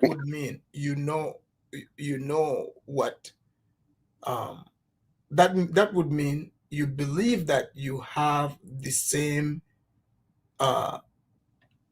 idea about what identity is, as right. Let's say somebody like Al Sharpton or most blacks. That would mean that you share the same idea about things, which when you listen, it's not the same type of idea. They are in a whole different category. I'm telling you. Yeah, I get you on that, right? That's what I'm saying. It's for me, like, I wouldn't even waste my time. No, I get your point.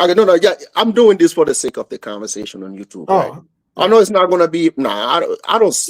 Come on, you won't see me like outside, like trying to convince somebody who was born here to look at something. No, it's not. But it worries me that we are going down that path, right? We still haven't learned. You and I, we talk about Obama, right? Obama is from like his dad is from Africa, right? But the way you and I and the other African, we talk about Obama. We don't look at Obama like he's one of us. Right. We're looking at somebody that we can criticize, somebody we can agree with or not agree with. You see what I'm saying? Mm-hmm. And at the end of the day, we get to decide if his policy were good for us or not. We can make that decision. But for some of, like you said, for some of them, like, they have to put the race first, right? Even though the race is not gonna get them nowhere, they just chose to align themselves with that. When you look at Charlemagne the God, you look at all these people, the Ricky Smiley, all these Black American celebrities, going out of their way, just promoting that. Because I know they get paid, right? But the people who are being receptive to it, right? The people who are kind of being receptive. I'm talking about the people who are just open to the conversation. Yeah, those people they can do the already. Right. They already think like that. Right. So, the tap dancer. So these people, they reinforce. Right. They reinforce their bias. Right. Because think about it. Like, let's say when Biden and Trump was running.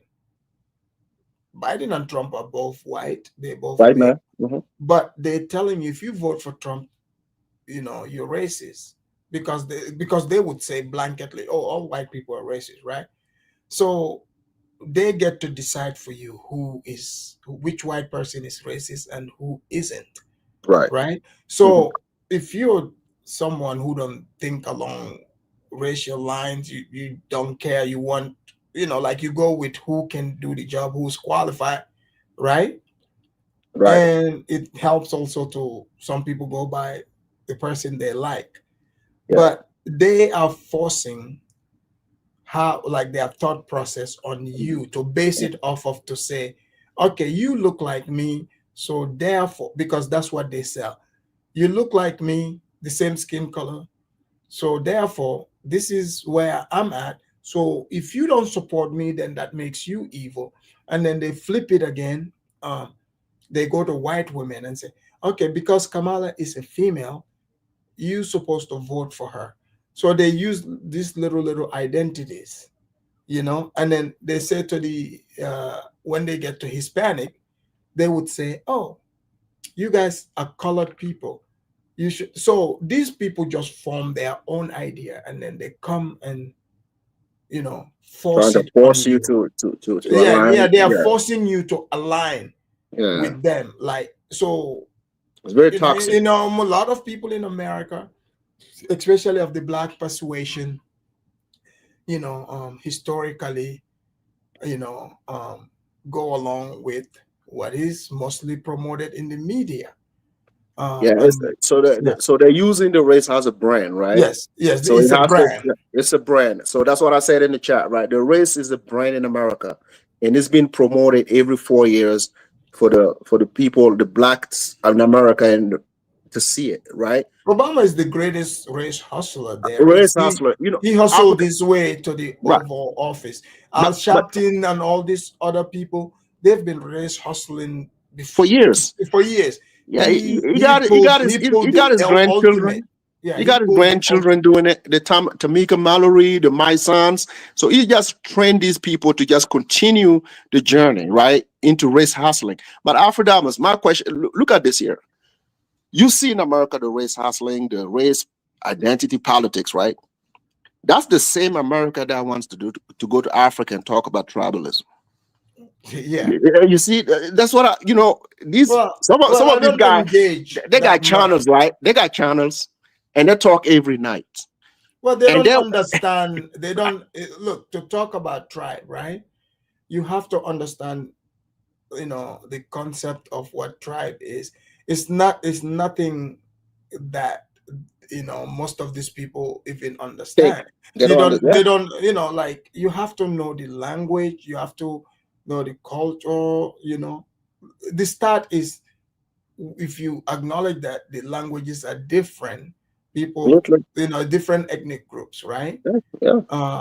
So when they hear tribe, Mm-hmm. they want Tribalism. to, yeah, they just add the ism to it Mm-hmm. because in America, everything, is like especially with the blacks. If you notice, you would hear these same people tell you everybody is against them. If somebody tells you everybody's against them, somehow, but they can't tell you why.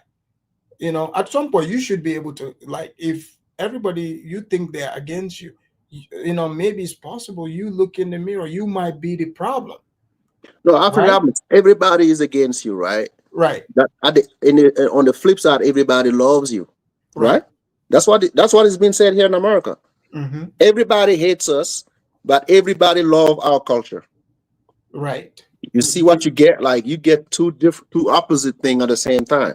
So Yeah, sometimes you because ask yourself, which is which? Like people hate you, and at the same time they love your culture. no, it's delusional. Absolutely. Yeah, That's why African. it's a cop out.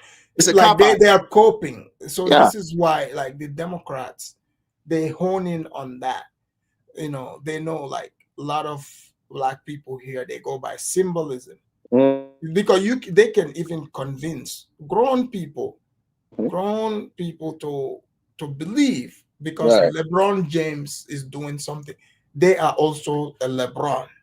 Absolutely. You see, like, it's Yeah, not they're just Trump. to They're say, Trump. it's not just like, okay, yeah, this guy is a basketball player. Cool, I just watch his basket. Sure, he's black just like me, but his basket has nothing to do with me as an individual. I'm not. Like you. It doesn't mean you're gonna think. But most they would say, oh, look at it. We are basketball players. You're like, but you don't play. No, we are. You know, look at LeBron James, look at Right. Kobe, look at, but those are not you. These are Right. individuals. Right. But they deluding Right. the people, a lot of them, to believe that that's Mm-hmm. them. The way they do it is Mm-hmm. through the Mm-hmm. woman. The Right. woman. They empower the woman. Right. Because see, when you have powerless women, especially they are powerless, a bunch of them, they really, you know, they have an entitled mindset. Mm-hmm. You know, like they found their protector. Mm-hmm. So they are told they are in Mm-hmm. like this community. Mm-hmm. It doesn't Mm-hmm. mean they have to be there physically. So Right. it's like they tell each other that Mm-hmm. they are in a community. Right. Like But to add to what you just said, right? yeah. Which makes a lot of sense, right? Mm-hmm. Africans, like you brought up LeBron, right? Yeah. Let's say if I'm a basketball player or I'm trying to be a basketball player, I'm a young kid, right? Right. I can say I look up to LeBron, you know, Yes. Mm-hmm. because I'm trying to emulate LeBron, right? An African would not say I'm looking up to LeBron. Like if he's not trying to be a basketball player, or it's not, he's going to look at LeBron like if he's a good father, or you know, sometimes if he's a pillar in the community, something that he's doing, an African can look at him like, yeah, I can see LeBron as a role model, you know. But here's like people are quick to bring him in the team, like he's one of us because right.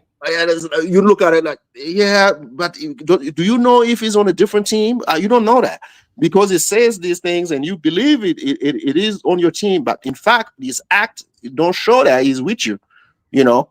But that's the thing that you see when African come here, sometimes you know people from this land talk about, oh yeah, you guys separate yourself from. We've never been together. You see what I'm saying? Right. Let's be honest. We've never been together. Well, yeah. Again, that is the same as the Marxist talking point. Right. So what it is the person is gonna come. They're gonna gaslight you. Absolutely. So they're gonna, like, they would use phrases like, "Oh, we're gonna delineate from Africans, right? Oh, you know, they will say, oh, they tell you Africans not to be with us. So which one is it? Like, right? We've never been together to never begin been, with. no, Like, to begin with. so, But that's the toughness. so- we have to begin this conversation with honesty. Like we say, we never been, like, people may look at, oh, you guys are being divisive. No, it's like when African come here, America is already what it is. You know, we just came here. We were like, okay, where do we fit in, right? We try to fit in your society, you know. But being together means we sat on a table and we decided that this is what we're going to do together. That was never the thing, you know.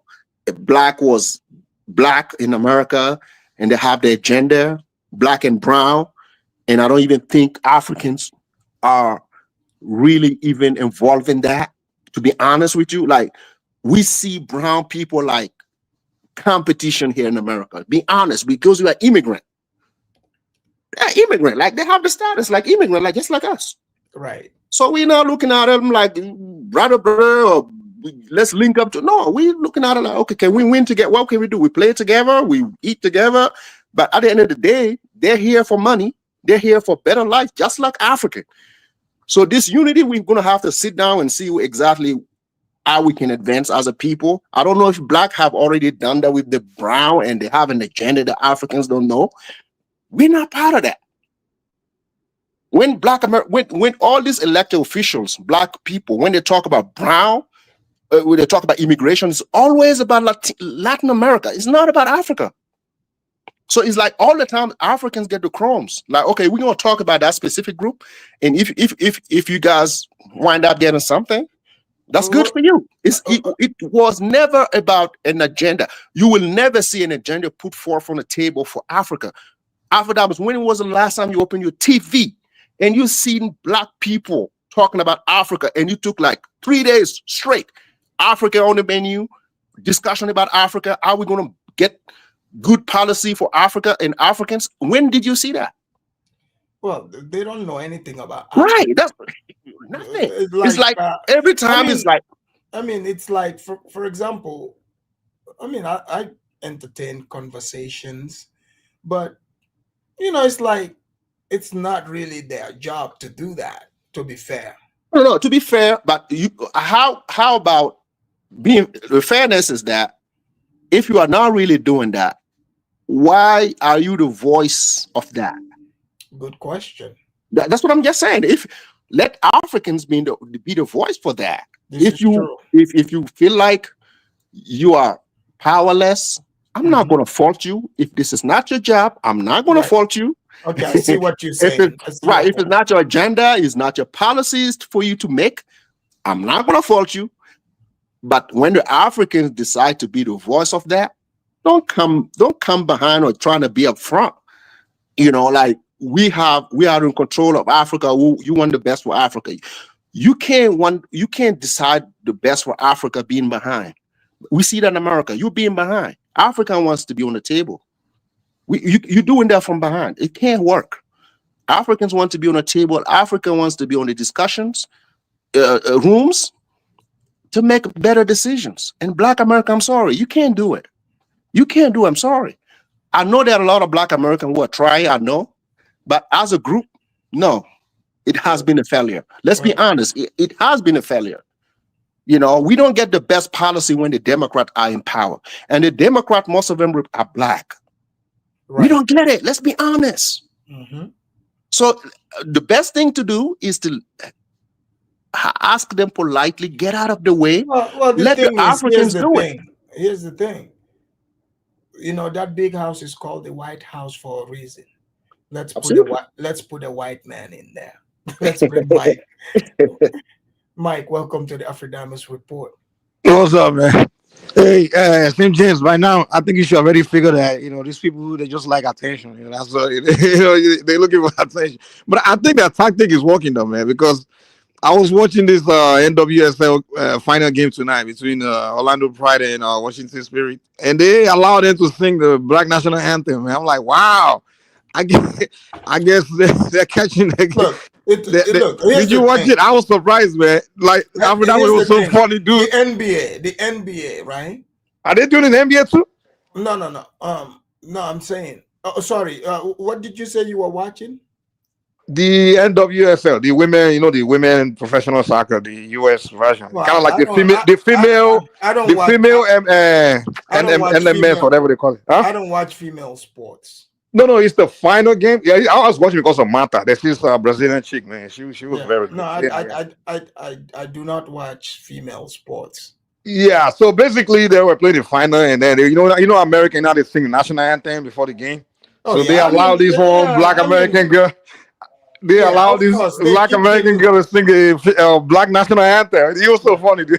Well, it's like that's the thing. Like, those young people, unfortunately, they are brainwashed. But all that's gonna come to a stop. All that. I think they're trying to market that league. That's what it is. Because it was so awkward. Because even the entire stadium was no Black people. It was more of Hispanics and white people, and they were all looking like, okay, what the heck? Because look, this is an infiltration. These Maxis, they've come to destroy everything that America stands on. That's what it is. Point blank. It started. Obama was the infiltration. He brought all this weird stuff to them. Yeah, that stuff felt weird, man. I mean, think about it. Like, country with two national anthem, and think they're using the most minority group. I mean, like, what national anthem does the Blacks have? They don't have their own nation. So if anyone that is pushing that, you are trying to create, you're undermining, the whole thing is very divisive.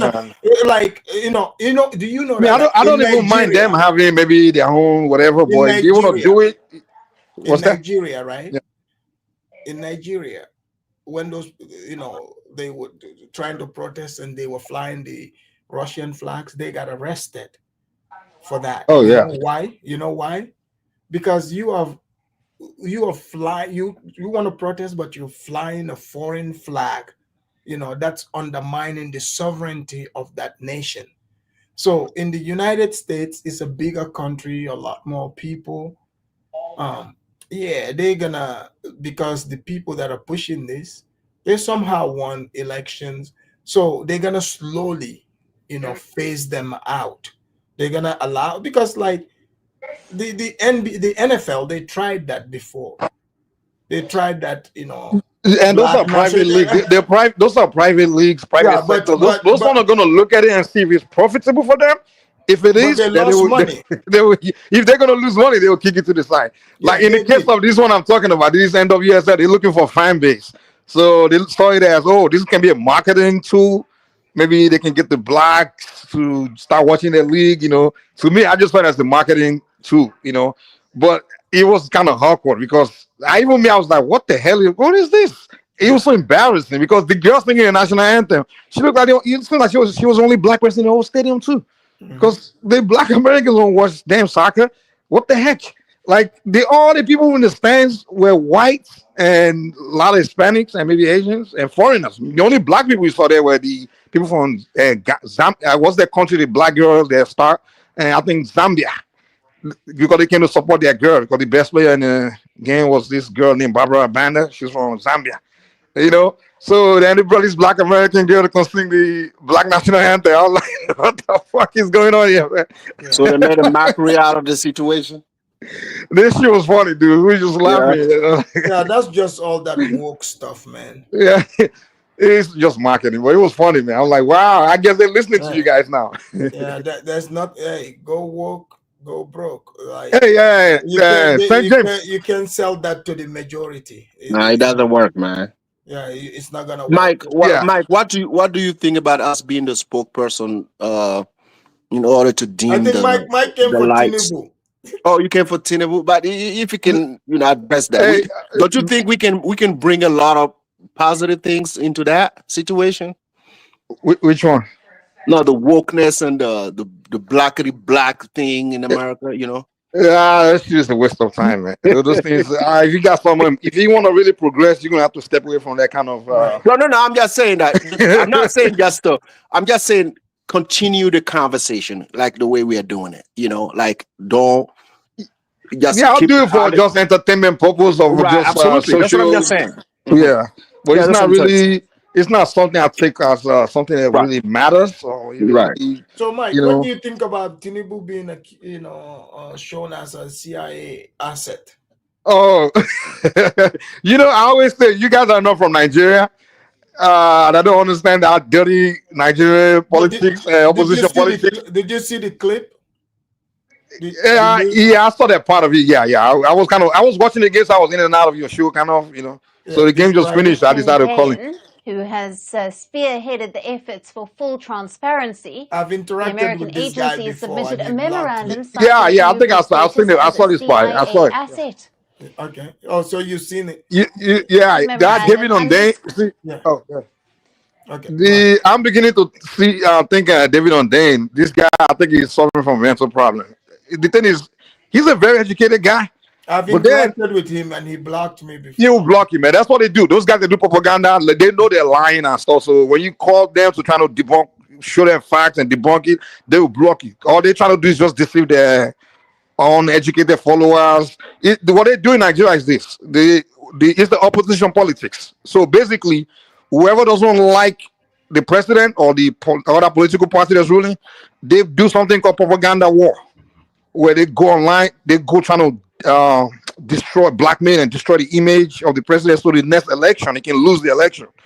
So that's what they play, and they play this dumb propaganda game that's so dumb that honestly their main target is the unintelligent voters, because in Nigeria majority of the voters are people that didn't go to school, like uneducated people, like those market women. So what they do is play these propaganda games to capture those crowd and push them to not vote for the president next time. Like, for Mike, is it example, an asset or not?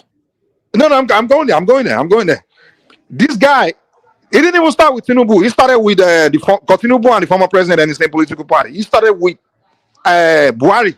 When Buhari was in office, these guys would come and tell us that, hey, Buhari is dead. That the guy in the office is a clone. importer from Sudan.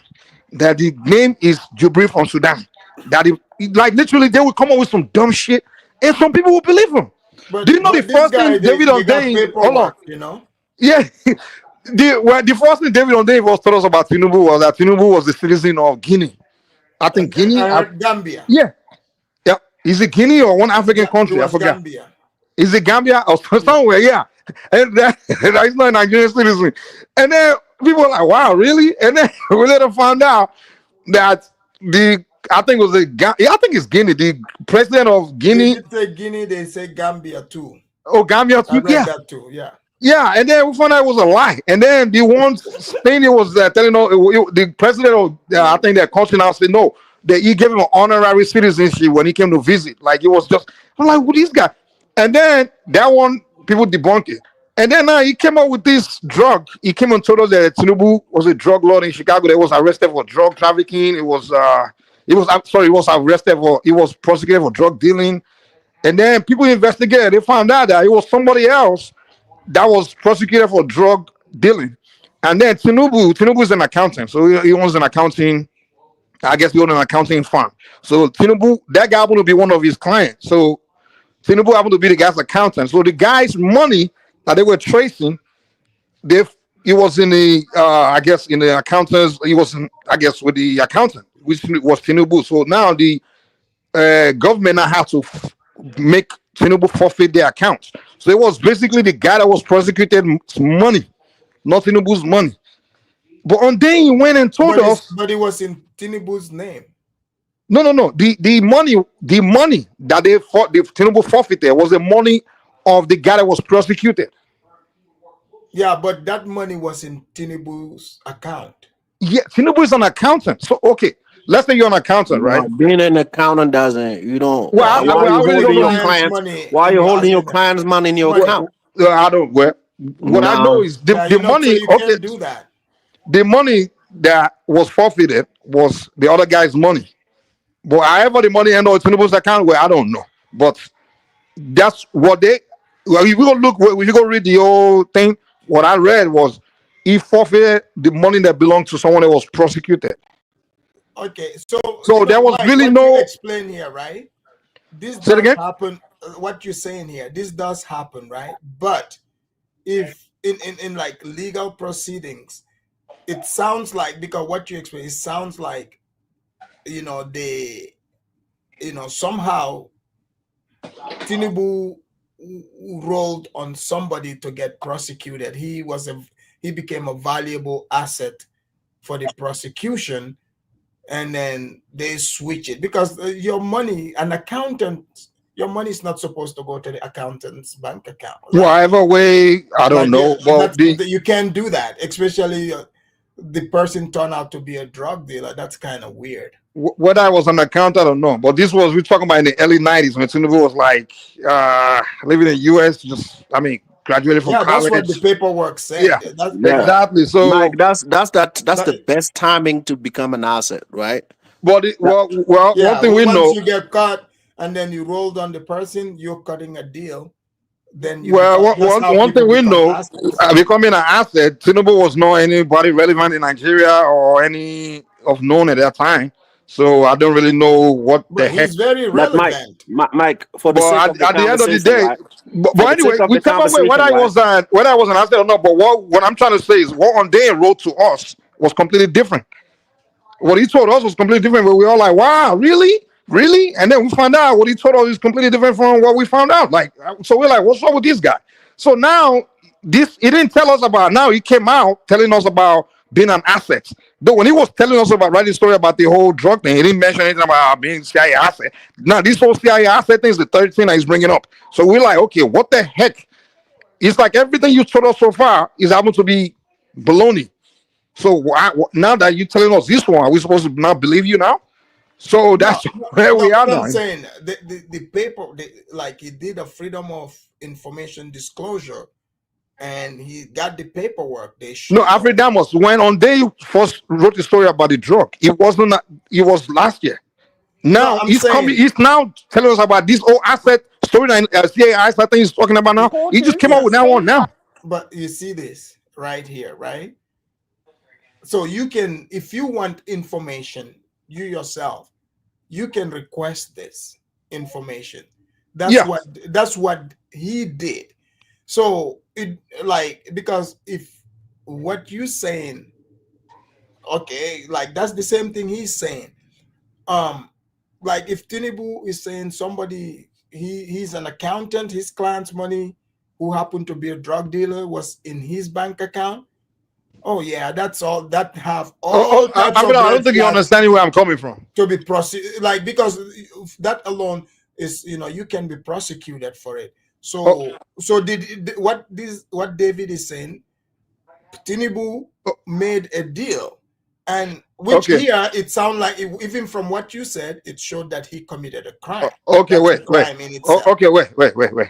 I don't think you're getting my point. I'm fell following a focus timeline. to West Africa. Hold on. I'm following a timeline. What I'm telling you is, when he gave us the story of the drug, that was last year. He didn't tell us anything about CIA assets. So it was when later people now debunk the story of the drugs. A year later, he's coming up with another story of CIA assets. Now he's not tying it to the so-called drug that he told us before. We're like, okay, you first, hold on. He didn't tell us about him being CIA asset when he was telling us the story about the drug last year. So now this year, he's now coming up with, oh, you're CIA asset. He's not tying it with the last story he told us last year. So we're like, okay, dude, what is going on here, man? So if you knew, let me explain that. Mike, this guy, what you are saying, his story did not change. He because like I have literally, I'm just telling you, me myself. whether the story, I'm not arguing whether his story is true or not, but what I'm telling you is the guy's an opposition. He's an obedience. No, I get that, but what I'm saying, his story, right? What you are saying here, you are confirming everything he said. He did not. His story did not change. No, the story changed. No. Hold on. The story first told us. Tell you. Wait. Go ahead. What? I'm not arguing. I don't know what is happening. We're just going by what is being said and what is written. So, okay, this guy is somebody who was looking for information. He kept reaching, right? So the drug story, what he's saying, he said, because how Tinubu became an asset, he said because he was involved, he was a drug dealer, he was involved in drug dealing, right? And then he got caught for prosecution. He was gonna be prosecuted. He cut a deal to become a foreign asset, which is the CIA agent. So what? Okay, I see what you're saying. He didn't change the fact that he lied to us that he's a drug dealer. He has evidence, but the evidence was. But hold on, yeah, I get what you're saying. Right. But now he's saying he's a suspected drug dealer. But initially, what he said was, oh, he was a drug dealer. He was caught. He was, he was being prosecuted, and we find out. In fact, he said he was charged. And then later we find out Tinubu was never charged. So the story first gave us, which was the second time we give us a story that's untrue. Mike. No, but hold on. Wait. What is consistent about is what is consistent? I agree with you. Can I give my 2 cents? Go ahead. Hold on, Mike. Just my 2 cents. Mike, that's why I was asking you if you listen to this. This guy the story did not change. In fact, him saying that Tinubu being caught in this legal thing, he got the paperwork. He proved it to be true. Which paperwork? That what? Let me play the clip so you can hear what happened. That Tinubu was charged? Yes, he made a deal. He was charged. The paperwork. Okay, show us the paperwork of the deal. He gave you a paperwork. Let me play the clip so you can see what is being said. This is not me saying it. Let's hear this. Looks like new allegations on Nigeria's president have emerged. Reports suggest that the Central Intelligence Agency, or the CIA, has confirmed that Nigeria's president, Bola Tinubu, is regarded as an active asset by the U.S. intelligence agencies. Now, the disclosure surfaced. So you hear that? He says allegation. Hold on. You know what I mean by allegation? Hold on. Let me finish. So she said the U.S. have confirmed that he's in fact a CIA asset. He said that's an allegation that the U.S. has confirmed. Is a CIA asset, an allegation. That Hold Alpha. on. Let me hold on. Let's The hear this again. CIA has confirmed that Nigeria's President, Bola Tinubu, No, start from the is beginning, regarded man. as Start an from the beginning. important No, asset don't by the talk U.S. over it. intelligence agencies. Valuable Now, the asset. disclosure Valuable surfaced in a asset. You joint see, they filing by the highlighted it. CIA, the Federal Bureau of We're Investigation, all and the hearing it. Drug Enforcement Administration.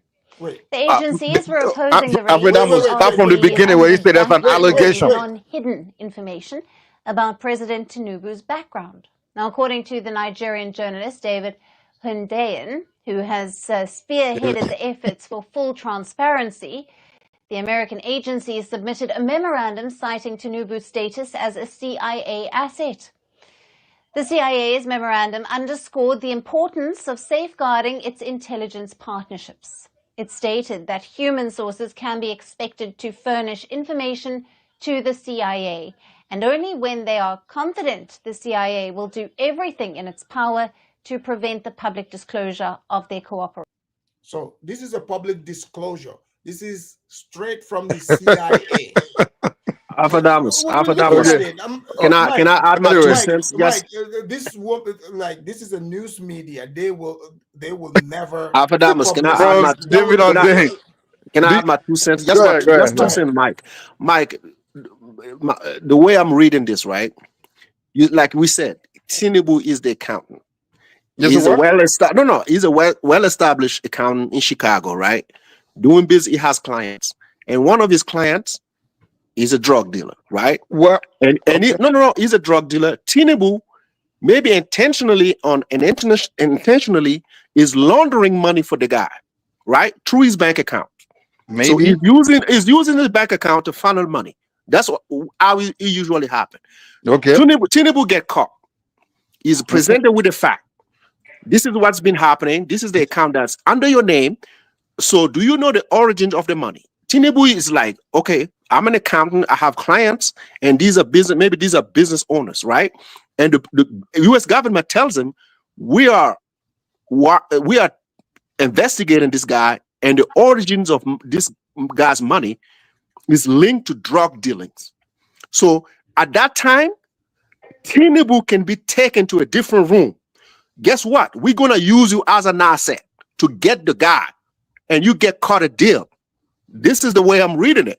And Tinubu is like, okay, you know what? I got caught. This is my bank account. If I want to fight this, I'm going to be linked to the drug dealer, which I don't want to. But Tinubu, maybe he knew the guy. He knew the guy is a drug dealer, but the U.S. government want to cut him a deal.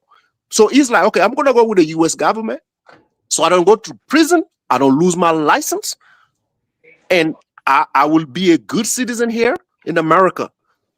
That's the way I'm reading it. You see what I'm saying? Tinubu just walked away from the situation. Yeah, that makes sense. Possible that I'm not saying disputing that what your theory is not possible. Of course, none of us know. It is possible. That's why it happened. But the point of the matter is, this was way in the 90s, right? When the guy was, it was inconsequential. It wasn't anyone. Yes, I get it. I'm talking about when we had the military rules. Right, during the military rule, where he has no connection with Nigerian government or anything. Tinubu later became Tinubu later became a politician after the military rule, right? And then he became a senator. He became a governor. Mike, you are a very intelligent guy, right? 90% of the Francophone Africans, right, that study in France, most of them are European spy. Why? Because they catch them when they're young, studying in Paris. You see what I'm saying? Yeah, but one thing I can tell you though, while they are still innocent, they don't know any better. That's how they get groomed without even them knowing they got groomed. Okay, when they get back home, I see where you guys are going. Right. You guys are kind of so going. When they get back home, they don't correct me if I'm wrong, Sam James. Correct me if I'm wrong. Correct me if I'm wrong. Right. You guys are kind of suspecting that maybe it was the U.S. government that sponsored Tinubu political emergence, and also kind of maybe sponsor him to get to become presidency of Nigeria. Is that where you guys are kind of if a foreign government has some dirt on you, they might use it 50 years later or 40 years later down the road. That's why they did to these guys in Zaire, Mobutu, and them. This is the same playbook. They're not gonna get it. They're not gonna get it back within a year or two. They will let that sit. They will let that sit somewhere Yeah, and act like they It'll don't be even have it. believable. I see what you're saying. It'll be Afrodamus, can you very hear me, bro? believable if I wasn't a Nigerian, right? Honestly, I'll see and believe you. It will make perfect sense if I wasn't a Nigerian and I don't know Nigerian politics and I don't know how Tinubu got to where he got to. I will believe you 100%. But I'm telling you, as someone that lives in Nigeria, they followed the politics. In fact, I'm from Lagos, and I know how he became governor of Lagos. What made him really popular? You Hold think on. you know. I'm not saying I know everything, but Yeah, I'm telling you that. Hold on now. you Hold on. just After think that, you must know. We have Tinubu's. proof. We have proof of paperwork. And you No, no, no. I'm not disputing. I'm not arguing whether whatever is true or what's You not. guys hear I me? don't know. I yeah, don't. we don't Hey, know. but what I'm saying is, it's a matter of him becoming president. In fact, that election he shouldn't have won it because he only scored 30%. The reason why he won the election is because Obi and Atiku decided to run against each other when they're supposed to run together. Now they divided the two regions they were supposed to win because both of them, the previous election, it was Atiku was the president on the opposition and Obi was the vice president, and the result against Buhari was so close that Buhari won by maybe I can't remember what few percentage. Now, when Buhari was leaving, everybody was pissed off with the ruling party APC, and they were going to vote them out. So Tinubu now ran. Now instead of Obi and Atiku to run again within the same party, PDP against Tinubu and defeat Tinubu on a landslide, guess what they did? Obi decided to run separately on a new party called Labour Party against Atiku and Tinubu. No, now the region where him and Atiku won the last time, they now split it. So Tinubu now scored 30%.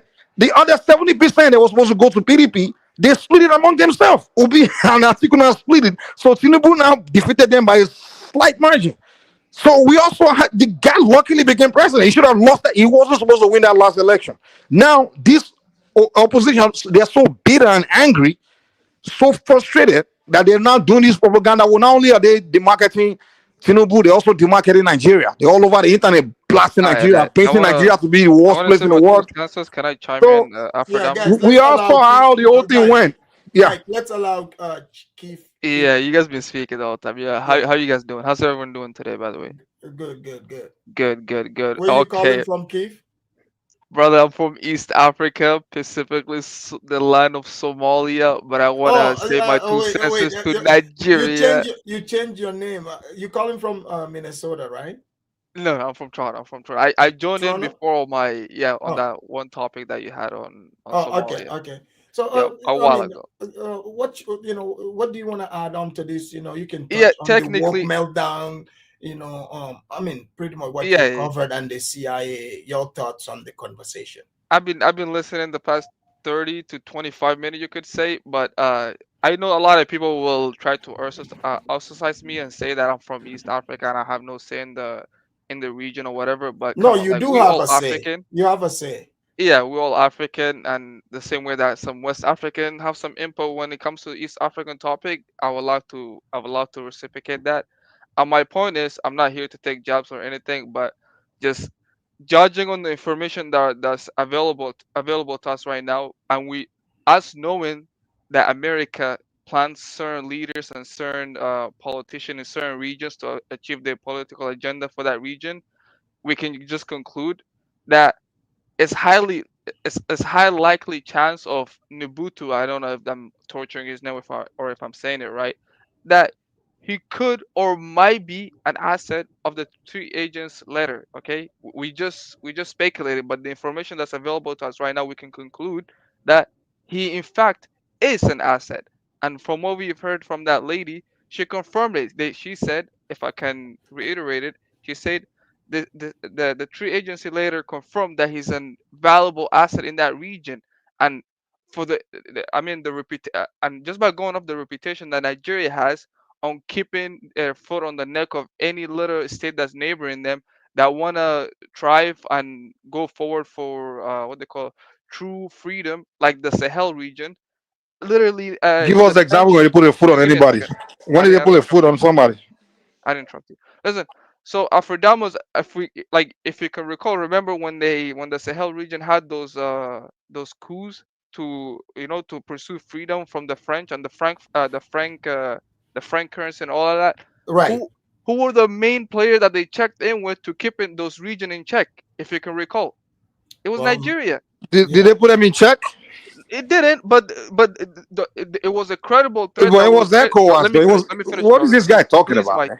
Mike, I know the truth might hurt, but at least let No, me say no, what you I have gotta to be say. precise. You gotta be speak But facts. I mean, let everybody me have say a what I truth, have to but say. speak Don't shut me facts. down. Don't shut me down. I listen to you guys respectfully, and I will request you No, I'm to not shutting you down. I'm just correcting your statement. That's but, all. but let me land my plane, brother, if you don't mind.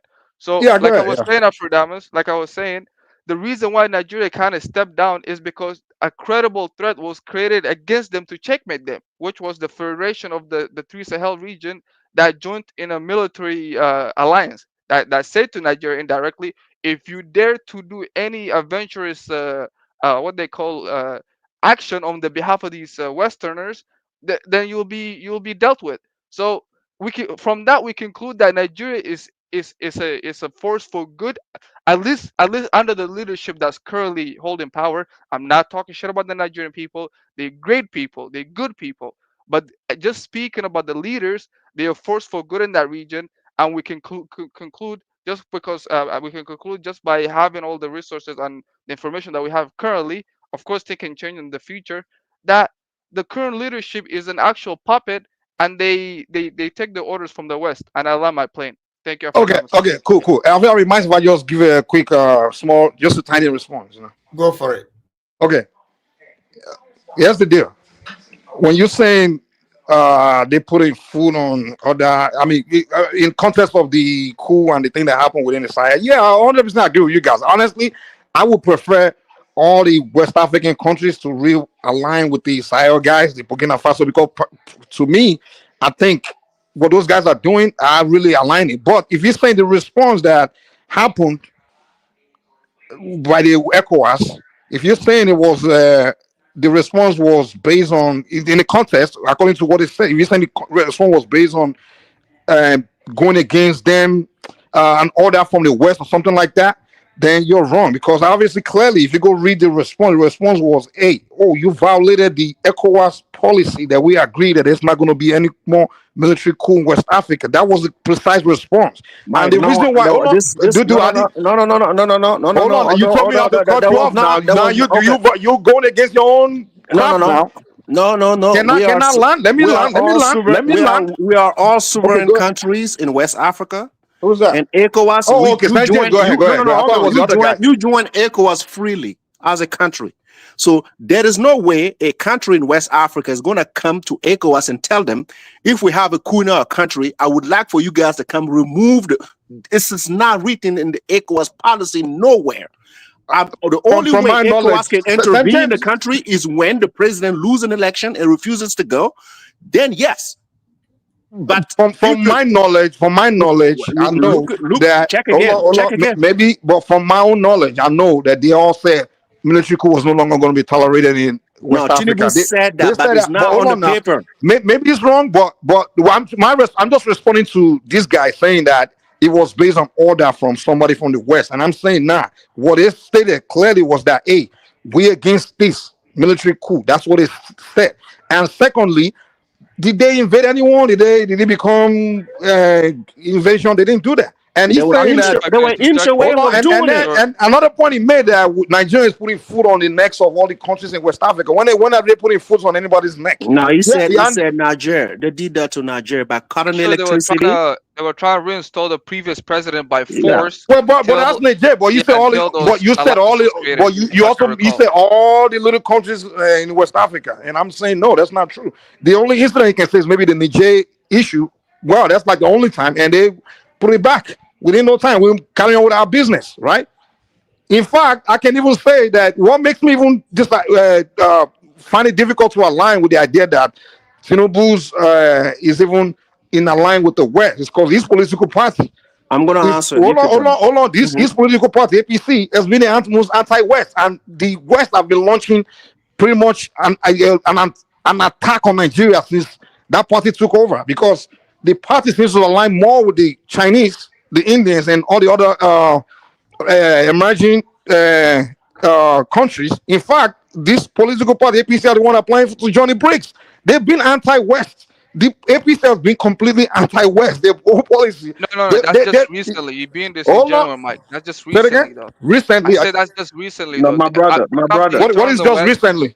and they started entertaining the Eastern Bloc, that's when the West started their propaganda war against him. But prior to that, he was a valuable asset, and this is one of the main reasons why Well, the it's country did possible not there's a even valuable develop asset. I can't argue under that. his leader, under his leadership, if I can recall. No more. Like You Nigeria has a mentioned. lot Hold of on. You natural say it's a resources. puppet. Hold on. You say the government is a puppet of the Western country, and I'm telling you that if I'm in you guys' position, if I'm not a Nigerian, that I really know what's going on, I will believe you 100% because all these stories kind of like it's very easy to suspect every African leader to be But how puppet come of, he didn't build including the? my. Hold on. Let me land. Look, allow me to speak though. I gone. It's easy to suspect every African government to be puppet of the West. I'm saying it's very easy. In fact, I can even agree that they're puppet, but they'll be to some degree because if I look at Nigerian policy for the past pretty much, especially when APC took over, and especially Buhari was really a guy that the West really didn't want to be president, ever be president. They just only want Obasanjo's people to be president. Everyone that the West have always supported as someone that Obasanjo picked to be president. Unfortunately, the Nigerian people decided to support this APC because they anti the old military guard. Because who's the ruling Nigeria has been all this military guard, they've always been American puppet, they do everything America want, IMF, everything. They always been doing it since the end of the Civil War. But the last ex-military, Not when hold on, Abacha. let me land, dude. Let me land. Not when Abacha was there. Hold on, Abacha was the only one that was anti-West, but they killed him. But then they brought Obasanjo back. You know, Obasanjo was one of the president in the West. The CIA brought Obasanjo back to be president of Nigeria. Mike, I think And you're hold missing on, the this point. is very important information. Please let me just get across. They brought. I'm trying to give you a Nigerian timeline so you can know where I'm. You guys can really understand me very well. So they brought Obasanjo back. The CIA, they killed Abacha. They brought Obasanjo back from prison because Abacha put Obasanjo in prison. So the CIA killed Abacha and brought Obasanjo back to rule Nigeria. And then they wanted him to rule forever. But now the Nigerians were like really against Obasanjo doing the third time. So Obasanjo now started bringing his puppets, trying to put them to rule Nigeria. So his political party was ruling Nigeria since he came in since 1999. He left, bring Yadua, same PDP, to take over, continue the Western policy. After he left, brought Jonathan, they continued Western policy, same party. It was Tinubu and Buhari and some other Nigerians. They were really people that were fighting against the military. They formed this new party called APC and took over power from Goodluck Jonathan. And then the policy that is now created was anti-West. They started aligning with China, they were just business. They said, we open for business with everybody. They started doing business with China, doing business with everybody else, India, everyone. Tinubu just visited India. Okay, Mike, can I answer? Hold on. Tinubu just signed deal with Indian company against American companies, and you guys are telling me it's an American asset? Nigeria's biggest trader, your biggest trader you trade with now is India. Exactly. And guess what? Against the Western companies, against French, American, all these companies. So you telling me that a CIA asset would be the one doing that? Yeah, because going against American interest in Nigeria. No, Mike, CIA. It doesn't mean that he needs to trade with America. That's not. This is when they say valuable asset. What you're thinking is not the same. Right. India is not. America does not see. No, India. I'm saying Nigeria open up. Hold on. Yeah. Hold on. India is on a friendly basis with America. What about China? China too. America. What about Russia? You know the Russians are actually back doing the. But what I'm saying is, just because he trades with India, the point I'm trying to make, the point I'm making is, hold on, the previous. You gotta let the host talk. Okay, go ahead. Yeah. You gotta let me talk. It's not about trade. The amount of trade United States even does with Africa is very minute. Okay, so they could need him for something totally different, completely different. Thank you. It's not. I get that. But the point I'm making is that prior to their party taking over, it was strictly Western. Everything was West in Nigeria. Yeah, but all you're the talking previous about one person, Tinubu. No, I'm saying the whole party. We're talking about it's not. This paper did not say Tinubu and his party. It says Tinubu. This is about him. So you bringing in the party, you know, Okay, that's well, just until we start to confusing see him things. change the policies of the party where it's all aligning with West, and then I'll believe you guys 100%. Mike, let me answer your question. What you just said, right? I'm not here tonight to label Tinubu as an asset of the CIA. It's just a conversation that we're having, right? If you go back to what Mobutu, when he first came to power, the way Tinubu was even against the West. Mobutu. He said all kind of things about the West. He was standing for his people, kicking out the European from his country. He did all of that until we found out he was an asset. What do you say to that? And then just to answer to your question, right? When we say somebody is an asset, right? Like Afadam was saying, sometimes there are certain calls that they get and they can't refuse it. And I give you an example. Like my brother from East Africa when he was talking. When they made Tinubu the president of ECOWAS, and you said West African countries shouldn't be having coups, right? And I told you that policy is really not on the books, right? When the decision came about, going to Niger, look at the amount of Europeans calling in to African president to attack Niger. Look at it. Some African president didn't get the calls. Look at Alassane Ouattara when he left Nigeria and he landed in Ivory Coast. Go back to listen to what he said. This is how you know. James, can I ask you a question? Hold on. This is how you know these are assets. This is how you know these are assets, because they wasn't doing this for ECOWAS. They was doing this because somebody in the Western world told them, we're gonna back you up. In the beginning of the show, what did I tell Afadamus? The current French president, his advisor, one of his close advisor, said we had 2,000 French soldiers in Ivory Coast that was getting ready to back the ECOWAS soldier to attack Niger. I agree with you. You understand what I'm saying? This is what an asset does in West Africa. It coordinates with the Western world.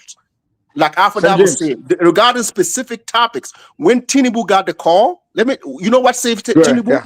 When Tinubu got the call that they are going to Niger, Tinubu cut the electricity first, right? This is not part of the ECOWAS policies to cut electricity. They did that. Second of all, what they did, close the border, cut the access to the sea. If you look at the UN resolutions for the country we've no access to a littoral, access to the sea, like Burkina, Mali, and Niger, you can't do that. They did it. Why? It's not part of the ECOWAS policy. Okay, did they restore it back? They're doing this because somebody is putting that on the table for them. Put pressure on this country so that president can come back because he's valuable to us. So they went out of all the agreement that we agreed to make sure they put pressure on Niger. What happened when my brother? What happened when my brother? When my brother said, Tinubu got saved because Ibrahim Traoré got smart and we put the coalition together. He said, we're going to Nigeria and wait for you guys. If that didn't happen, trust me, Tinubu was going there. He was going there. When Traoré said, we're going to fight, it's going to be a fight. And even Guinea came forward and said, we're going to join. Now, and I'm glad you said that. Hold on. Yeah, I'm not Westerners, the Westerner that was putting battery on Tinubu's back, called Tinubu and say, okay, you know what? You answer the call, but this is not going to be a move. Put off the plan so we can try to see about something else. Tinubu was going there. I didn't hear you. You try to vindicate Tinubu. Tinubu cannot be vindicated because Tinubu was going. He was going. Okay? So let's not pretend he wasn't going. What stopped him from going? Tell me again. I didn't hear you. What stopped him from going? When Ibrahim Traoré told him the three countries will meet ECOWAS soldier in Niger. I don't think that was the reason. Oh my God! Go back and listen. Hold on. I don't think that was the reason. Hold on. Okay, let me Can I say this make a real quick quick. response? Can Hold I on. make a quick response real Yeah, quick? hold on. I want to say something real quick. Like, take example, like Charles Taylor, right? Uh-huh. Just believe that Charles Taylor was like a CIA asset that went rogue. And I think it was easy for him to go rogue because Charles Taylor switched masters. Because how do you think Charles Taylor just escaped from jail in But that was Philadelphia? Obasanjo's time. Oh, okay, Go good. Obasanjo's boy, yeah. Like We all know Obasanjo is an American guy. We all know that. but see, Charles Taylor, when he, like he ended up going with Gaddafi, who Gaddafi is fighting the West. So now he found new sponsor. I think Charles Taylor went rogue because he ended up was able to fight his own war on his own terms. He became the warlord. So he thought he was the big man. But Mike, I'm glad you brought up Obasanjo's name because Charles Taylor, he's good friends with him. He used to be until they fell out. But You see, right. Afridamus, honestly, I think if you really go into Nigeria and really understand the level of kind of sophisticated mind, people that surround, we have our own form of CIA in Nigeria, Secret Service, where I will give you an example. When Boko Haram was happening heavily, right? And then the US government say, hey, we want to come help you. We're going to send some American intelligent people to come in and assist your military, right? When they came in, and then the head of the team that came from US trying to infiltrate the Nigerian military intelligence, right? The moment he said it, that Nigerian, the officer, it was a senior officer, immediately kicked those US military guys. He told them to get the hell out right away, immediately. Like, they really exposed it, like, you trying to spy on our country. Here's what I'm trying to tell you. Mike. Hold on, let me land. Wait, here's what I'm trying to tell you. Hold on, calm down. Sam James, I'm going somewhere. Allow me. Just allow me. BS here tonight, man. You want to be blunt? Let's be blunt. But I'm going somewhere, though. If you allow me to land, you get what I'm trying to tell you. Man. But don't bring up BS, man. But Don't bring up BS. ECOWAS headquarters is in Nigeria. Say it again. ECOWAS headquarters is in Nigeria or not? Yeah, ECOWAS headquarters is okay. We got NATO offices here in Nigeria inside the ECOWAS headquarters. Spying on an African country. What you talking about, Mike? I know that's fine. There's no question. But listen. Where I'm going, what I was trying to tell you. But wait now. What I'm trying to tell you is the U.S. government.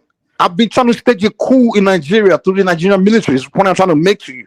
And the Nigerians have learned from the past, and also everything that's been going around Africa. So these people in Nigeria, now these ignorant people that, you can just come and just tell them what to do or whatever. And the era of the time where you can just put money in the briefcase and try to bribe some top guy in Nigeria is over, because those people on the top got the money already. They're all wealthy. They think one thing Nigeria.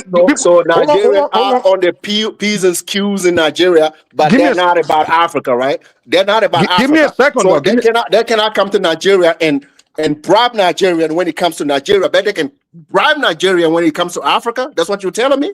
Because the same spies that you're talking about, right? They exist even in ECOWAS. I think you misunderstood me. You took me out of context. Let me clarify what I said. Let me clarify what I said. I'm not. Can you give me a chance, please? Sam James, you misunderstood me. I'm not saying they're not spying in Nigeria or not doing any spy. The point I was trying to make is that they were trying to infiltrate the Nigerian military to stage a coup in Nigeria. That's the point I'm trying to make. Mike, they failed. Mike, I can guarantee you, I can assure you, the United States, if they want to orchestrate a coup in Nigeria, I can guarantee you it will happen. Easily. Okay, on what basis? Mike, listen, it will happen. I know that. You know what they did to Pakistan? Tinubu not being an asset. Tinubu not being an asset of CIA, right? Let me ask Mike a question. When the current French ambassador, president, the advisor of the French president, right? When he said there was 2,000 French soldiers in Ivory Coast, right? Getting ready to back the ECOWAS soldier, right? Tinubu being the president of ECOWAS, right? Do you think he knew that or didn't know? Let me tell you something. Do you know what? Let me answer your question now. Let me answer your question. Do you think he knew that or didn't know? He knew that what? There was soldier getting ready to back the soldier, you ECOWAS soldier. Do you think he knew that or he And that's didn't know? why he didn't go. No, The main that's what I'm asking you. hold Do on. you think he knew that I'm or trying didn't know? the reason why ECOWAS didn't do the invasion is because of Nigeria. That's the only reason. So, okay, after Damas, if Mike is telling us But you right tonight, hold on, if Sam Mike James, is, Sam James, hold on. Sam James, your reason. Mike, no, I get your logic. No, right? Sam If James, Mike, let me finish. Let me finish. Your reason No, versus we my want to talk reason. like Africans. You want to talk like Africans. Let's talk like Africans. Sam James, Sam James. Hold on. After Damas, if Tinubu knew there was 2,000 soldiers getting ready to back the ECOWAS soldier, so everything this ECOWAS, this AAS president are saying is true. This is the tool of the West. Sam James, why we are still Sam in James. it. Sam James, give me a second. Sam James. Okay, go ahead. Sam James, give me a second now. The ECOWAS is Hold on, Mike. guys. Let's hold on. I can't breathe. You know, that wasn't just George Floyd. There was a lot of people that felt they couldn't breathe. Every day. Okay. No, can after that, let me finish. And I'll let Mike speak, right? Why is that After that, man to the crying, point, to the point that he said, right? If Tinubu knew, let's say he's the president of ECOWAS, right? Nice president, he wants the best for African, right? And he find out. He never said want the best for Africans. Let me finish. And he found out there were foreigners getting ready to back the ECOWAS president, and he knew ECOWAS doesn't belong to us. Why are you saying nothing? Okay, Why let me explain something. Saying nothing? Can I respond? Okay, go ahead. Can I respond? First of all, Nigeria adopted a policy where is Nigeria our national interest first before any other person's interest. We adopted a policy. All the African stuff that we used to do in the 90s, go peacekeeping crap.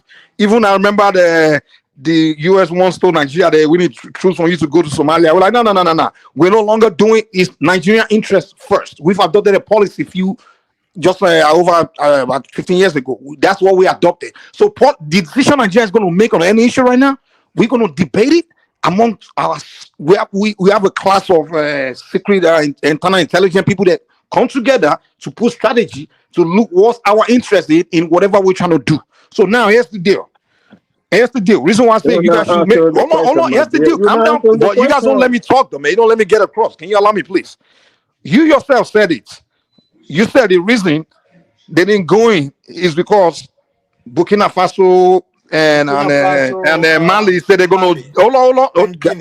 And Guinea said they're going to come defend. And you also said that the West and the rest of the ECOWAS countries all came, said they have troops ready to go in. In fact, I remember the NATO, I don't know if it was US or the NATO official, they came to Nigeria and was saying that, hey, the Air Force, they're telling Nigeria has there's only pretty much country in that region that has the Air Force to pretty much a really very advanced Air Force and have the fighter jets and everything. We're telling Nigeria how they can go in and do everything. And guess what? When the Nigerian experts, intelligence experts, were talking, debating the whole issue on TV, I wish you guys were listening to it. How they were talking about how the West want to use us and dump us.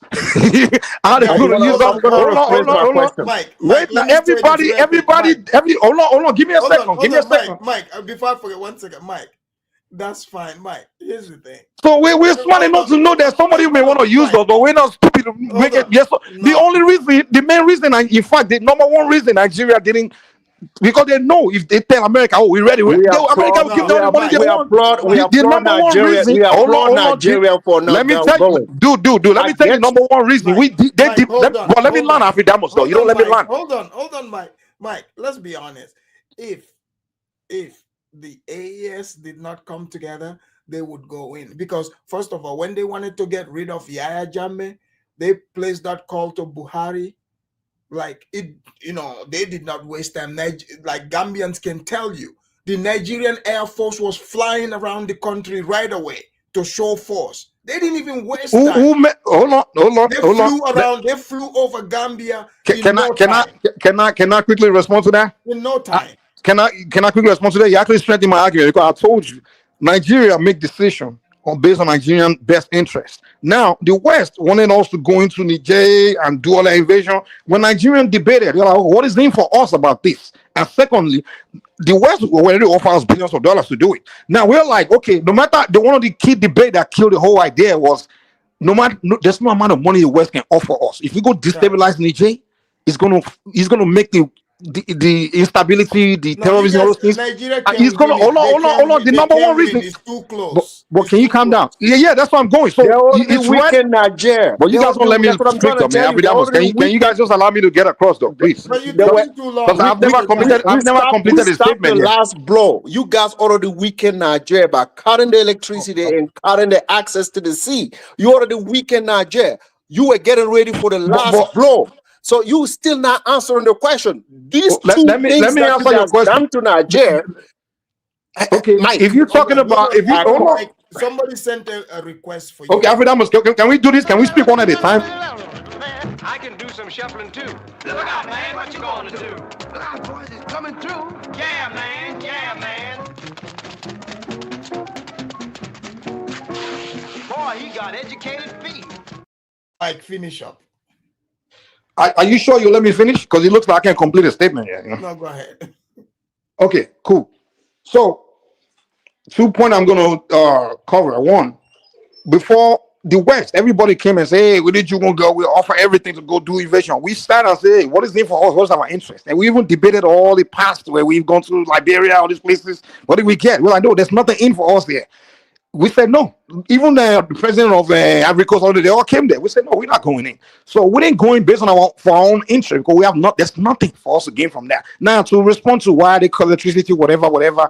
We went. The Nigerian people actually told Nigerian government like, hey, the Nigerian experts, hey, just go negotiate with the government of Niger to see way forward because of course we have bilateral deals that were money that Nigerians spent where we built a rail from Nigeria to Niger. We have some economic deal that we signed, but this new government, they're not really, it's affecting the economic deal. Whatever it is they're doing, they don't know. So the Nigerian government sent delegates to go have a meeting with the new transitional government to see the way forward or whatever is going to go on because there's going to be new policies, whatever. Guess what? The military junta didn't even work on it. They send it right back. So Nigeria like, okay, so if you are you cutting ties with us? So they're like, okay, well, you cutting ties, and we'll cut electricity, cut whatever, you know. So it's kind of like cutting economic ties with Niger. That was what that was about. But which later the Niger government decided to meet and have conversation, and they had their meetings and whatever deal they struck, and we restore the electricity and put it back. Now, Mike is shuffling again. you probably still let me lie, man. Let me respond to the third point he made about. Hold on. The third point. Respond though. You gotta let him respond. You gotta. Yeah, boy. You say you let me respond to your point. Thank you. So go ahead. Let me respond to the last point that Afridamus made about the one in Gambia when Yahya Jammeh was the president when he refused to leave. One, the president of ECOWAS that time was Madame Sirleaf of Liberia. And she was the one that gave the order. So she was the chairman of the ECOWAS. So the chairman of the ECOWAS is going to have to make the final decision. Just like everybody was, Tinubu was the chairman of the ECOWAS this time, and the rest of the countries was waiting for Tinubu to make the decision. So he didn't make the decision, and that's why ECOWAS couldn't go in. But in the case of Gambia at that time, Madame Sirleaf was the one that made the decision. Yeah, Can I come in? Nigerian Air Force. Can I come in? Go ahead. Afridamus, Mike, you are shuffling again. Let me explain that to you. When the coup happened in Nigeria didn't wait for anybody before making that decision about cutting the electricity. When Nigeria sent the first delegation to meet the people in power in Nigeria, and they didn't get welcome, it was because of that very decision that was made in Nigeria. So you are not correct. They already cut the electricity. If you go back to the video, the people of Nigeria say the same thing. You guys already put a sanction on us before you send people to live, even listening to us. I'm from the region. I know the people of Nigeria very well. That's why they have the grievances against Nigeria because of that. The decision that you guys made before you even come to the country. That's why they returned the people. They say, we're not going to meet you. And after that, I don't know what happened. There was a call that was made, and Nigeria sent people, and they welcomed these people back so they can have the conversation. The first people that you are referring to got returned because of the electricity being shut off. So I want you to correct that part. Second of all, you said Nigeria has its own best interest when it comes to the when it comes to West Africa. I give you that. Every country does. I'm talking to about ECOWAS, the leadership of ECOWAS. And my question to you is, if the AES president tell the rest of the West African president, ECOWAS is a tool, I hope you hear me, is a tool of the West to control us. Nigeria cannot come in and say, you know what, given the fact that these people cannot manipulate us, this is a great tool. This is beside the point. We are telling you it's a tool. So you being there, being manipulated or not being manipulated, it's a beside the point. If they can get around you and make it happen, like how the Ivory Coast was able to get 2,000 soldiers on their soil, getting ready to attack Nigeria, is supposed to be something that you need to be concerned about. Nigeria coming in, understanding our grievances, telling you that this is a tool. And you don't want, you still want to go around it. Okay, so that's why I keep asking you. Answer the question: is that a tool or not? St. Thomas, can I give you an honest? Can I give my honest response? You will realize that I don't disagree with you for the most part. Honest, I'm 90%. Like we are not on the same. St. Thomas, St. James.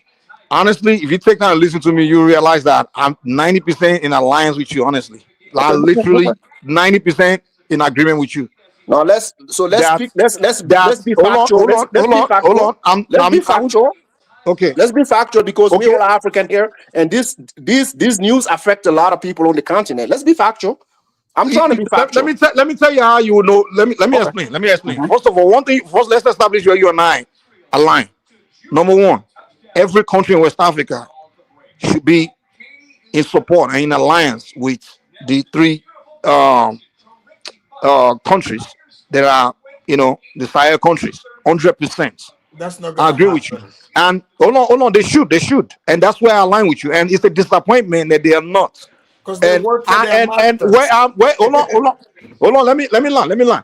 And it's where my full disappointment is the fact that till today they haven't even put aside their ego and just say, hey, whatever it is, pride, whatever it is, let's align with these guys. Now, where you are making mistake is that you are not apportioning any kind of blame to the fact that those three countries also themselves haven't made attempt to even reach out or establish some kind of negotiation or deals or things or just friendly or just make attempt to trying to bring those guys to align with them. They have not. Hold on. They've been for the most part. Just agree with me, man. Like we got kicked out. These guys don't have the foreign minister of these three countries. We went to the African Union. They put a note in there to kick them out. Okay, the last resolution of the ECOWAS. Hold on, Mike. The last resolution that they took, you know what they did? They banned all the three foreign ministers to travel around Africa. Go read it. They kicked us out. If Nigeria is able to send people, my God. Hold on, St. James. If not in this world, you everything's got to be with brand. Some things you want to talk, you want to discuss. Sometimes what you present in public is got in this world that we're living today. The language and body language put out in public should not be the actual things you mean. You know that in this world that we live in, especially when you're a smaller country, right? Mike. Hold on. Wait, let me. I'm going somewhere. When you are sending, you've been a military, right? St. James, if you let me get across, you know where I'm going. I will let you speak, right? But what you are saying to me, right? These presidents are very incompetent, right? They don't know how to have a conversation with the other president. And I'm telling you, when the situation happened, all their foreign minister got banned for going to the African Union, for going to other African countries to even explain what is happening in their own country. You know what? Who did that? ECOWAS. Go read it. Okay, thank you. Traore, when he came to power, he said, Thank you. I'm glad you made that point. Wait. Hold on. I'm glad you made that point. Okay. If ECOWAS as a collective, right, decide, hey, this is what we got to do. And let's say among the ECOWAS, maybe 90% of them are puppets, but maybe not all of them. But now, if Nigeria now send people to come meet you in the private, don't you think if you're a very intelligent person, you would think that, wow, maybe we can actually have some kind of secret discussion in private where we can strategize how to deceive the West. And Absolutely. hold on, We hold on, should calm have down, them. calm down, We calm should down. have them. Okay, Sanjay, do you believe that if West Africans or Africa in general wants to break away from the West or cut the West or do things against the West to free themselves, it's gonna be This, planned. Well, let me learn the statement. It's gonna have to be planned secretly. Do you agree with me? Thank you. Absolutely. To So respond to your question, it's Yeah, not right? but something you come and To point me and respond, say, "Oh, we're Tinubu cutting might off." no, care. Mike, I agree with you, right? To respond to your question, right? Madabio was, I think Madabio was a spokesperson for something at the United Nations, right? You know where Madabio was supposed to touch on the issue in the Sahel. You know what Madabio did? Madabio came to Burkina Faso and met Ibrahim Traore. In my country, they had a conversation. He said, I didn't want to send anybody. I want to come here by myself and talk to you so I can hear exactly what's going on. Ibrahim Traore welcomed him and said, hey, man, I want all the countries to do the same.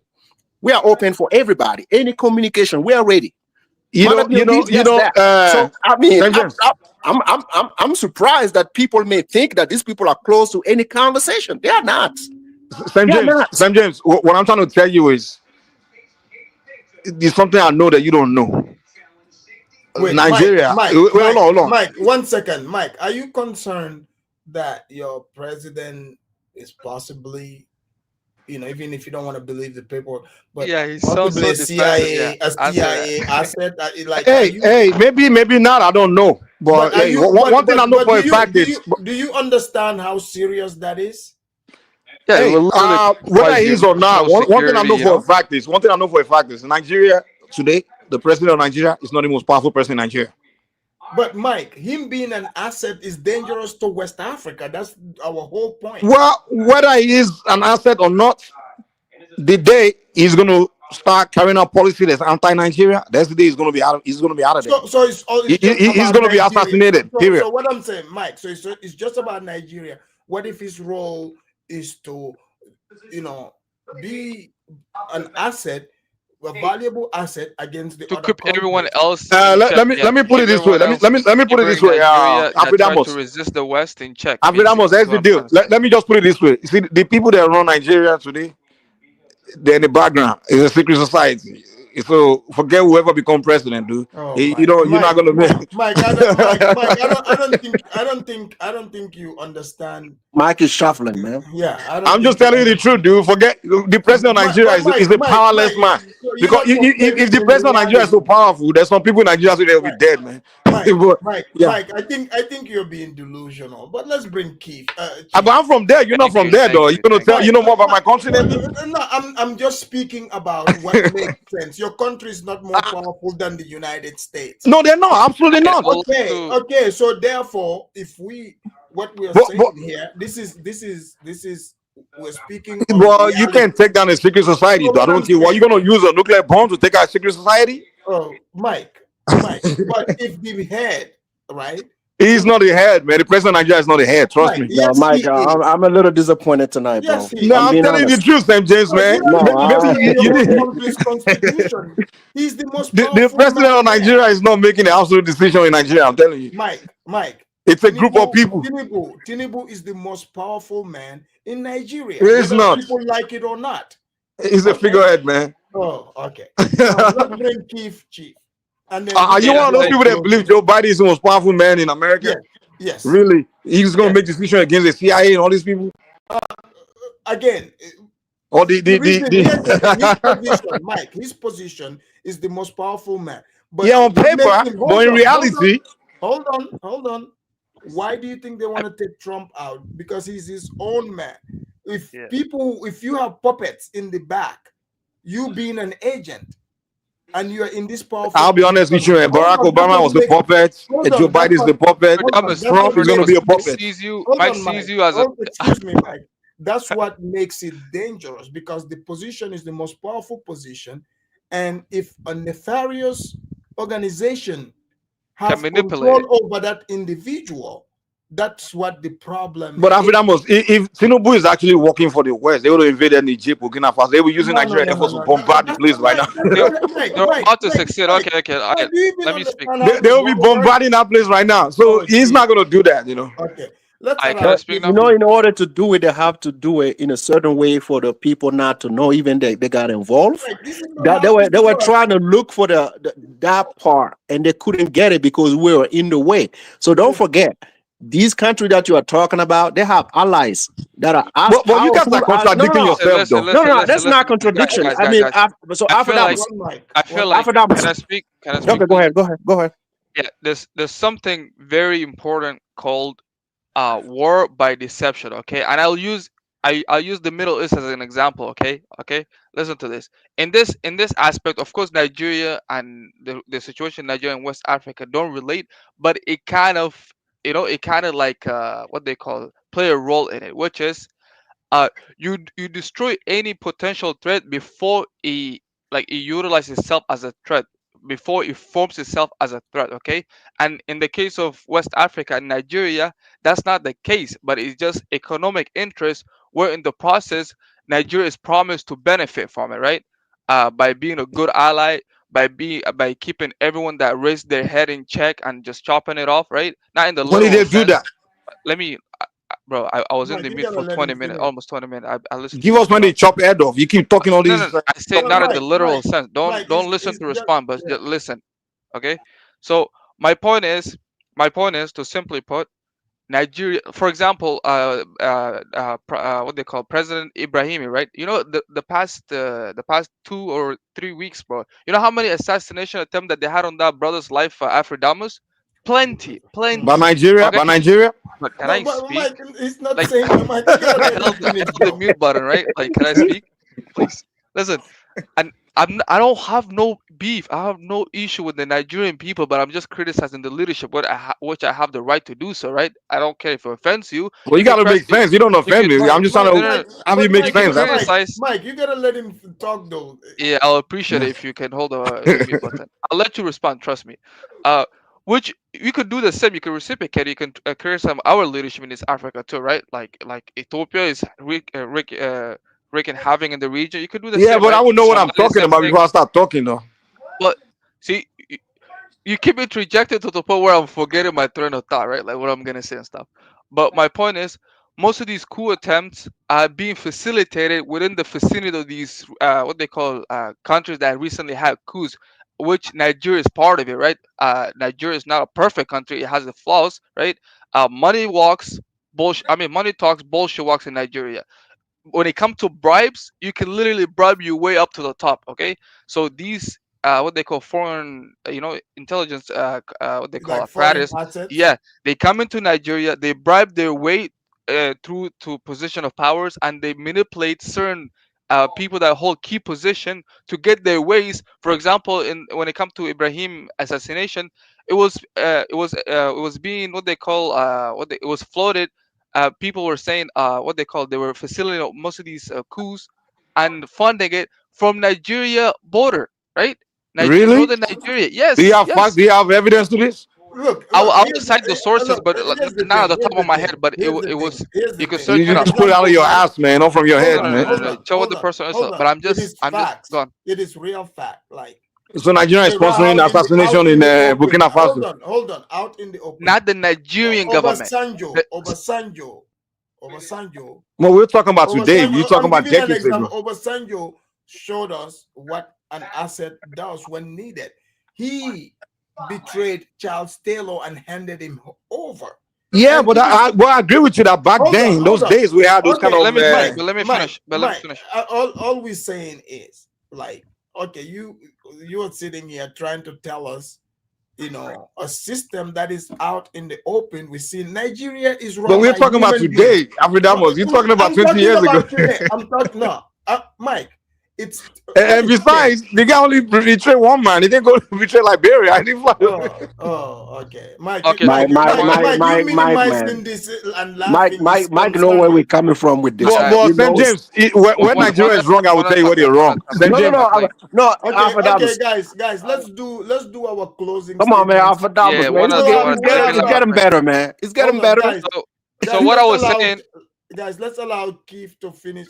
Keith, do yeah, your it won't closing be and too then long. It we'll won't go be too around. long. Yeah. So at always we gotta always have a fruitful conversation. We can't be just taking job of one another, right? We Right. discuss the problems, and also one important thing is that we should also be discussing solutions, right? We can't just discuss a certain issue or certain matter and then live on bad terms. Okay, so whatever happens in that region and whoever might be responsible for it, whether we want to deny it or not, we always got to close it out with what could it be done to solve this, what could it be done to prevent things like that, what could it be done to keep that region prosperous and peace, right? So for example, Nigeria like it has literally the what they call the recipe to actually become a really powerful nation and force for good within that region. If you really think about it, it got the natural resources, it got the population, it has a good strategic location, it has the sea, it has a super fertile land, and in a way you should be thinking, yo, like, you know what, like this nation is destined for, prosperity. Like and we came to find out, look what we have, look the modern state that Nigeria is in, and not just in Nigeria, most of Africa is like that, right? Gaddafi tried it, he failed, right? Not by himself, but certain foreign what they call powers actually had a hand in what they call having the result that what they call Libya has turned out to be. So the real question that we should be discussing is that what could we do to better things in that region? What could we do better to actually fix all of Africa, right? Somalia has for example, my country right now, um, before this, Ethiopia and Eritrea and Somalia, Turkey, Egypt, this all of this bullshit started because of the war in the Middle East. It's actually impacting my country too, because through Ethiopia, Israel wanted to divide Somalia, and then they want Ethiopia to get a permanent military base in northern Somalia, so Ethiopia in exchange can invite the Israeli Navy and actually bombard Yemen from Somalia soil, right? And in return, Somalia will get bombed by the Houthis and Yemen and all the militias in Iraq and Syria and Lebanon. So we don't want that, right? So we're doing everything, especially our intelligence service in Somalia. We're doing everything to prevent that. We're doing everything to undermine that, because we got our intelligence within the Somali region of Ethiopia. We have our intelligence within the Somali region of Kenya. So we have the upper hand in that aspect, right? So when it comes to the West Africa, we should also be doing the same. What can we do to prevent this stuff by certain African people being used to knock off one another in the benefit of the Western colonial, right, or the white man, right? So actually we should actually be coming to a common understanding, a common ground, because at the end of the day, we all Africans, right? We happen to be pointing the rifle at one another because a certain interest that a white man has, and in a way, whether we want to deny it or not, we fulfilling that interest, if you get what I'm saying. You're So 100% right. in this case is Nigeria could literally fit all of West Africa if you really think about it. And I don't want to end it on a bad term. I would like to end on a good note. Let's work towards one another. If a coup is happening in West Africa, and whether the West is criticizing or not, judge it from subjectively. Judge it subjectively. Is it good for the region? Ask that. Is the people going to live better after this coup? Don't just demonize the coup. Don't just oppose the coup just because the white man is opposing it. Try to see the good in it, right? Try to be objective. Try to be. You know what? Were the people living better behind? I mean, living better before the coup happened? Are the what they call the change, the new leadership is gonna be good for the region and the people that leadership is going to live under. So we should be asking these kind of questions, not just demonizing it. But yeah, man, I'd like to end it on that, and we should be discussing solutions more than actually being on the Thank you, defensive. man. Thank you, Thank you. bro. Thank you. Okay, you wanna go? Who wanna go next? Now I Mike, want to go. I want to go next because I go know ahead. Mike is not going to stop talking. Right? Mike. Go ahead. Mike, man. Listen, I know you're not against the AES. I never heard you talk bad about the AES country. I know we agree on most of the things that we discussed tonight. The point I'm trying to make here tonight is not all the information that I got about Tinubu. I can't tell you 100% that he's an asset. I don't know. But the point is, when it comes to ECOWAS, I know a lot about ECOWAS. I study ECOWAS. I study all the moves, and lately, what we are seeing out in West Africa with the crisis in Nigeria and the AAS being formed, it calls on all West Africans to really put put the divisiveness on the side and look at the real issue that we are facing. And these three countries, they have been calling all Africans to really look at exactly what's happening in Africa. If you, at this time, if you're really confused, I'm scared for you. These people are coming to recolonize Africa. Trust me, they're doing this. And we are here to tell you, if you are late to the show, wake up and see exactly what's happening. I'm a little sad that you are saying that, you know, Nigeria has to look at its own interest first. I get that part, but our togetherness is in trouble. The togetherness, the ECOWAS is in trouble. You know, most Africans, like in the area where I'm from, when we discuss Nigeria, we see Nigeria as a country that will resist, that has the ability to resist to a lot of things that is coming our way. I was hoping Tinubu, when he was getting this call, all these people, when all these Westerners were mingling into our businesses, it doesn't have to do a lot. All it has to do is this. We are Africans. We want to decide this issue as Africans. We don't need you guys. Stay away from us and let us continue. That's what a great leader does. The fact that we've seen all these people at the ECOWAS headquarters that don't look like us is very scary. The fact that NATO has offices in ECOWAS headquarters is scary. You see what I'm saying? You have to look at it like in this totality and tell me. Do they have military base in Nigeria? Oh, Mike, he's finishing up. Is that you? Of course. I was going to throw that in before he goes. They are there. Really? They are there in ECOWAS. They have offices coordinating actions in Africa. They are there. So if you are saying that you love West Africa and you want us to decide our own issue, why all these people are there?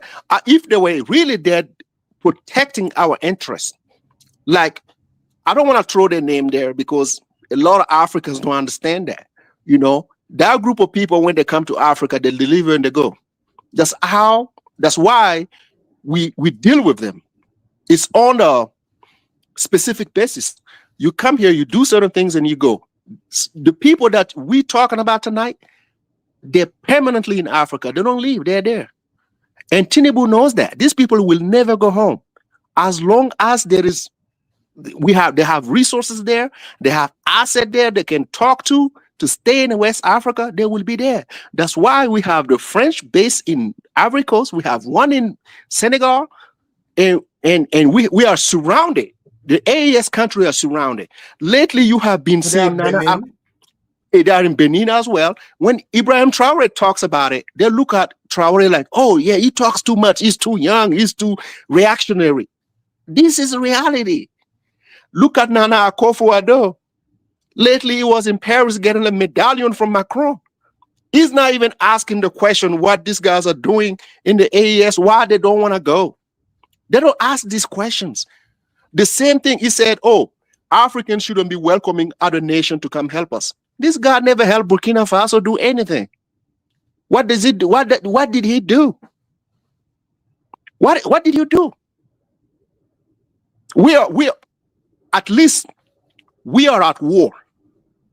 And you try to antagonize this country at war.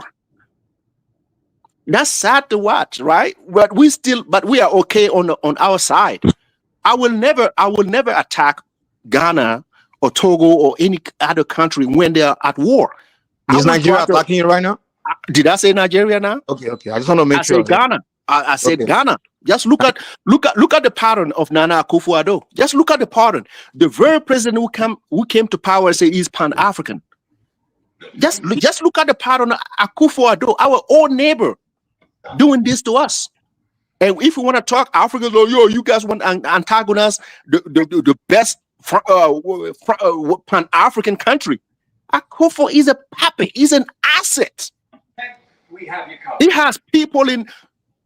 You see the news media that Afrodamus brought 2 weeks ago. These people are not even on our side, sharing evidence and information that most of the terrorists that we kill or wounds in the AS region are being airlifted in Ghana. Did you see any response from the Ghana government? After that, I've been watching the news all day, every week, checking, waiting for the Ghanaian response. I never heard them say anything. Why is that? Why ECOWAS is not even in it? So ECOWAS is a tool of the West. Whether Nigeria decide to say, oh, we're not going to get used for that, I respect them for it. But at least they have to acknowledge it is still a tool to the West. You cannot deny it. But lastly, Mike, if you love West Africa, right, what I'm telling you is not difficult to do. Tell the West Africans, right, the millions of West Africans watching this show in Africa, Tinubu can stand and say, you know what? We're not about to let anybody come here and punk us or trying to get involved in our business. It doesn't take much for Tinubu to do that. It doesn't. A real African can do it easily, peacefully, easily, directly towards the people that are involved in this, so they can understand Africa will never be the same. Tinubu can do that. At this time, Tinubu is not doing it. Why?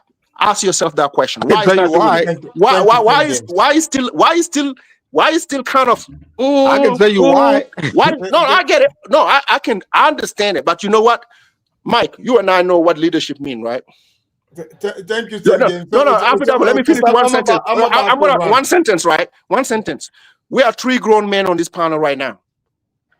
We know, I can know your weaknesses and your strengths, right? If we are about to approach something and I know that you are weak, you can never be my leader. Trust me, you can't. As in the ECOWAS region, Tinubu is a weak human being. He can never be our leader. When it comes to that, our problem is very big for Tinubu to talk to us. He can't. That's why we don't want ECOWAS. We don't want Tinubu in it. He has to understand.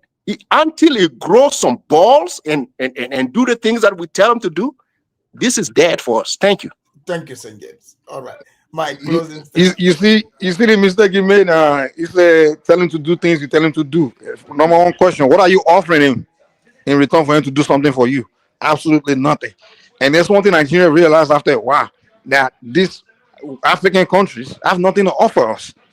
For decades, Nigeria always go solve problems. You fly to Liberia, fly to Sierra Leone, fix their war, end their war, do this, do that, pump money, give money to countries. We get nothing in return.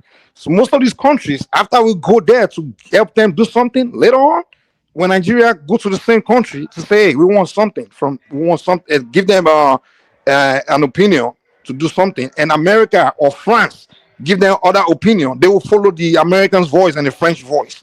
Those countries, at the end of the day, will still respect the Americans and the French over Nigeria before they respect Nigeria. After Nigeria flew to Liberia, put troops on the ground, Sierra Leone, we lost thousands of soldiers. The Americans didn't lose a single soldier. The French or the British didn't lose a single soldier. Right after that, the Sierra Leone and the Liberia, they still take American order before they take Nigerians' order. So Nigeria, we got to a point where we said, listen, man, I think the real Pan-Africanism is for you to just mind your business. We adopt a policy in Nigeria that we're not going to put our nose in, invade any African country or undermine any African countries. We're just going to mind our own business. To me, that's real Pan-Africanism. We're not invading you. And if you want us to come do something for you, you're going to have to pay us for it. What do we get in return? What are you offering us? St. James is there telling us that Nigeria is not a leader. Well, Nigeria is not telling that we're leading anybody. We're not leading anyone. Everyone should lead themselves. If you want us to lead you, then offer us something. What are you offering us? You're not offering us anything. You want us to start going against everybody, starting drama with France, America, everybody, and be receiving sanctions and be dealing with problems. And at the end of the day, after the whole thing died down, we all come back to be friends with the same Western people. And then when Nigerians speak to you, America say otherwise, you follow the Americans' instruction. You follow the Americans' order. So the fact of the matter is, all these African countries have more respect for these outsiders that we complain about than each other. So we know that we can lead you. We can only lead ourselves. So you cannot accuse us of not leading. We're not interested. We know we can lead you guys. If you want us to do something for you, you're going to have to come and table and make deals. We send people to Niger, you kick them out, you kick them back, and you telling us we didn't come. What are you talking about? Have you called us? Have you come to the table to discuss what deals, what we can get out of? In this life, you make deals, man. This kumbaya thing, this Pan African stuff, you just talk. At the end of the day, money. That's it. Money talks bullshit. Or whatever they say, man. Money talk bullshit works or whatever. At the end of the day, no matter how we come together to kumbaya to say we want to kick white man out, you form union with all these countries. At the end of we've seen it before. Even when we're trying to do Echo project, the Echo currency, we all came together. It was a good idea. We all struck a deal. The moment France came in and told those francophone countries offered them some other deal in the back, invited to France, showed them something else, they turned their back. So at the end of the day, people gonna go for bigger deals, man.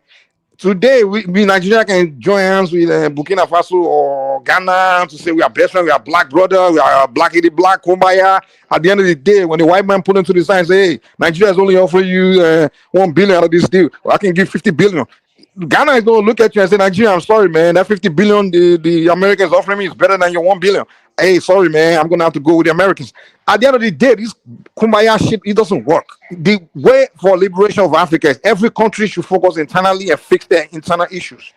And Right. don't invade. Well, thank you. You're right. Well, that's the death of ECOWAS. Thank you. Hold on. Let me learn. I think the best way for the black man the best way to do your Pan-Africanism is everybody look internally, get your shit together. Once you get your shit together, then you want something to the next person, because now you actually mean something to the next person. But if you haven't got your shit together and you're expecting the next person to come really take you, trying to align with you when you're not stable, that's crap. Now, this ECOWAS is saying ECOWAS is a tool. Yes, ECOWAS is a tool, but I'm not going to accept that Nigeria is a tool. Yes, if 80% of the countries in ECOWAS are puppets of the West, yeah, the ECOWAS is a tool, but it doesn't mean the others that are not puppets are also tools. No, yes, ECOWAS is a tool because most of the countries in ECOWAS, they're still fucking taking orders from France and West. But I guarantee you, Nigeria, we're not taking order from anybody. Yes, Just you go. are. No, we're not. Just go. If we're taking order from somebody, trust me, the only country that have air force in their region, the fighter jet that can bombard, is Nigeria. And America, they were telling us to go. They were go listen to. I can give you the clips. Ghana had used to have the Does best air force. any of those does Niger listen? Nigerian Air Force Base Kaduna is not far from Niger capital. It's just if Nigeria wanted to overthrow the junta back then, all they have to do is just fly the jet and just bombard the capital and just take it. But we're not going to do anything like that. But the Americans and the French are telling us to do it, but we didn't do it. So what? If we're a tool, we're not a tool. That's the proof to you. Because what? You know why you guys didn't do it? Why? Because they're so close. You know, you guys are gonna incur damages too. That's why you didn't do it. It didn't make sense. First off, we're a tool of. Do you think? So we're not a tool then. So okay, so you're saying we're not a tool then? Because if Americans giving you order, if you're a tool, they don't care what we incur to you. Hold on. If we decide, okay, Mike, what you're doing, right? Mm-hmm. You're speaking in terms of like the ordinary citizen, right? They are speaking with the leadership. You have to look at what they were pushing. Afridamus, you yourself just use your own mouth to say it just now. The Americans, the West, telling us to invade these people, giving us order, and we choose not to do it because of what you just said. Tried. Because those people put up a resistance. They let you know. They said if you show are you up, saying we flew fighter jet and bombard the?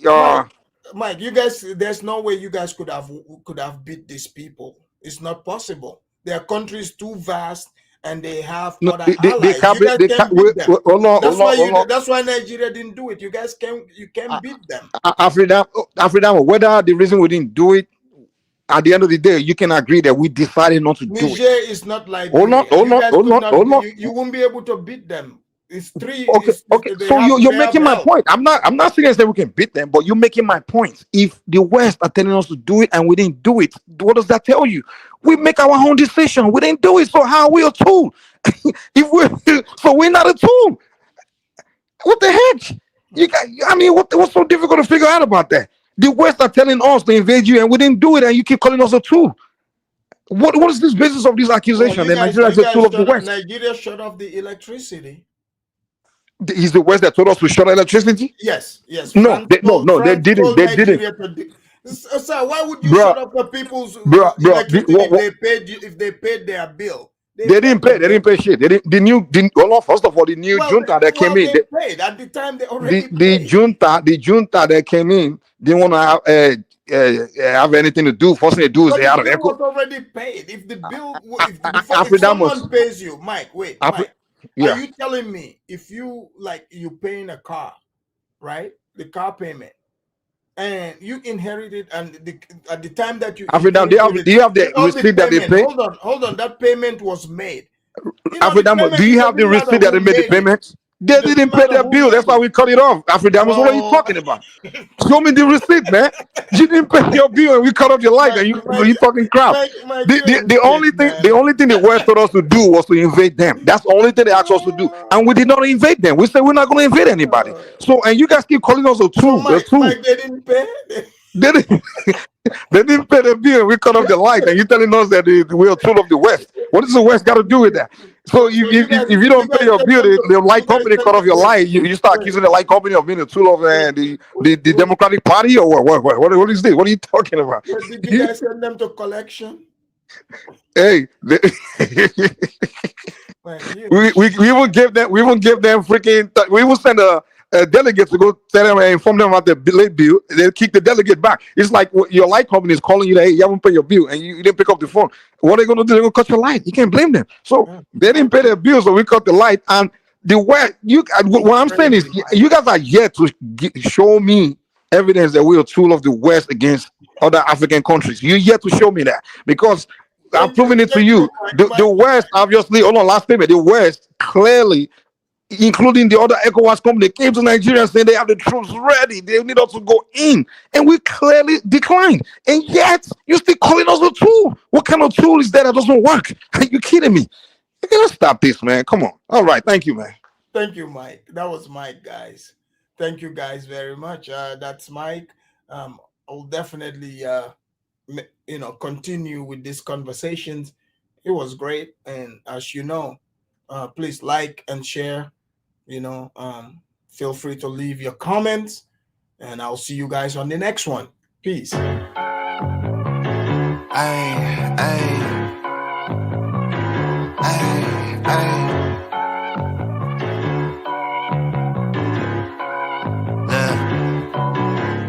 Baby girl love my bop and I like me too. No roof on my top and my babe see-through. Hating on the pen, don't stop, shit ain't gon' feed you. I've been all on my grind, so why I need you? Baby girl love my bop and I like me too. No roof on my top and my babe see-through. Hating on the pen, don't stop, shit ain't gon' feed you. I've been all on my grind, so why I need you?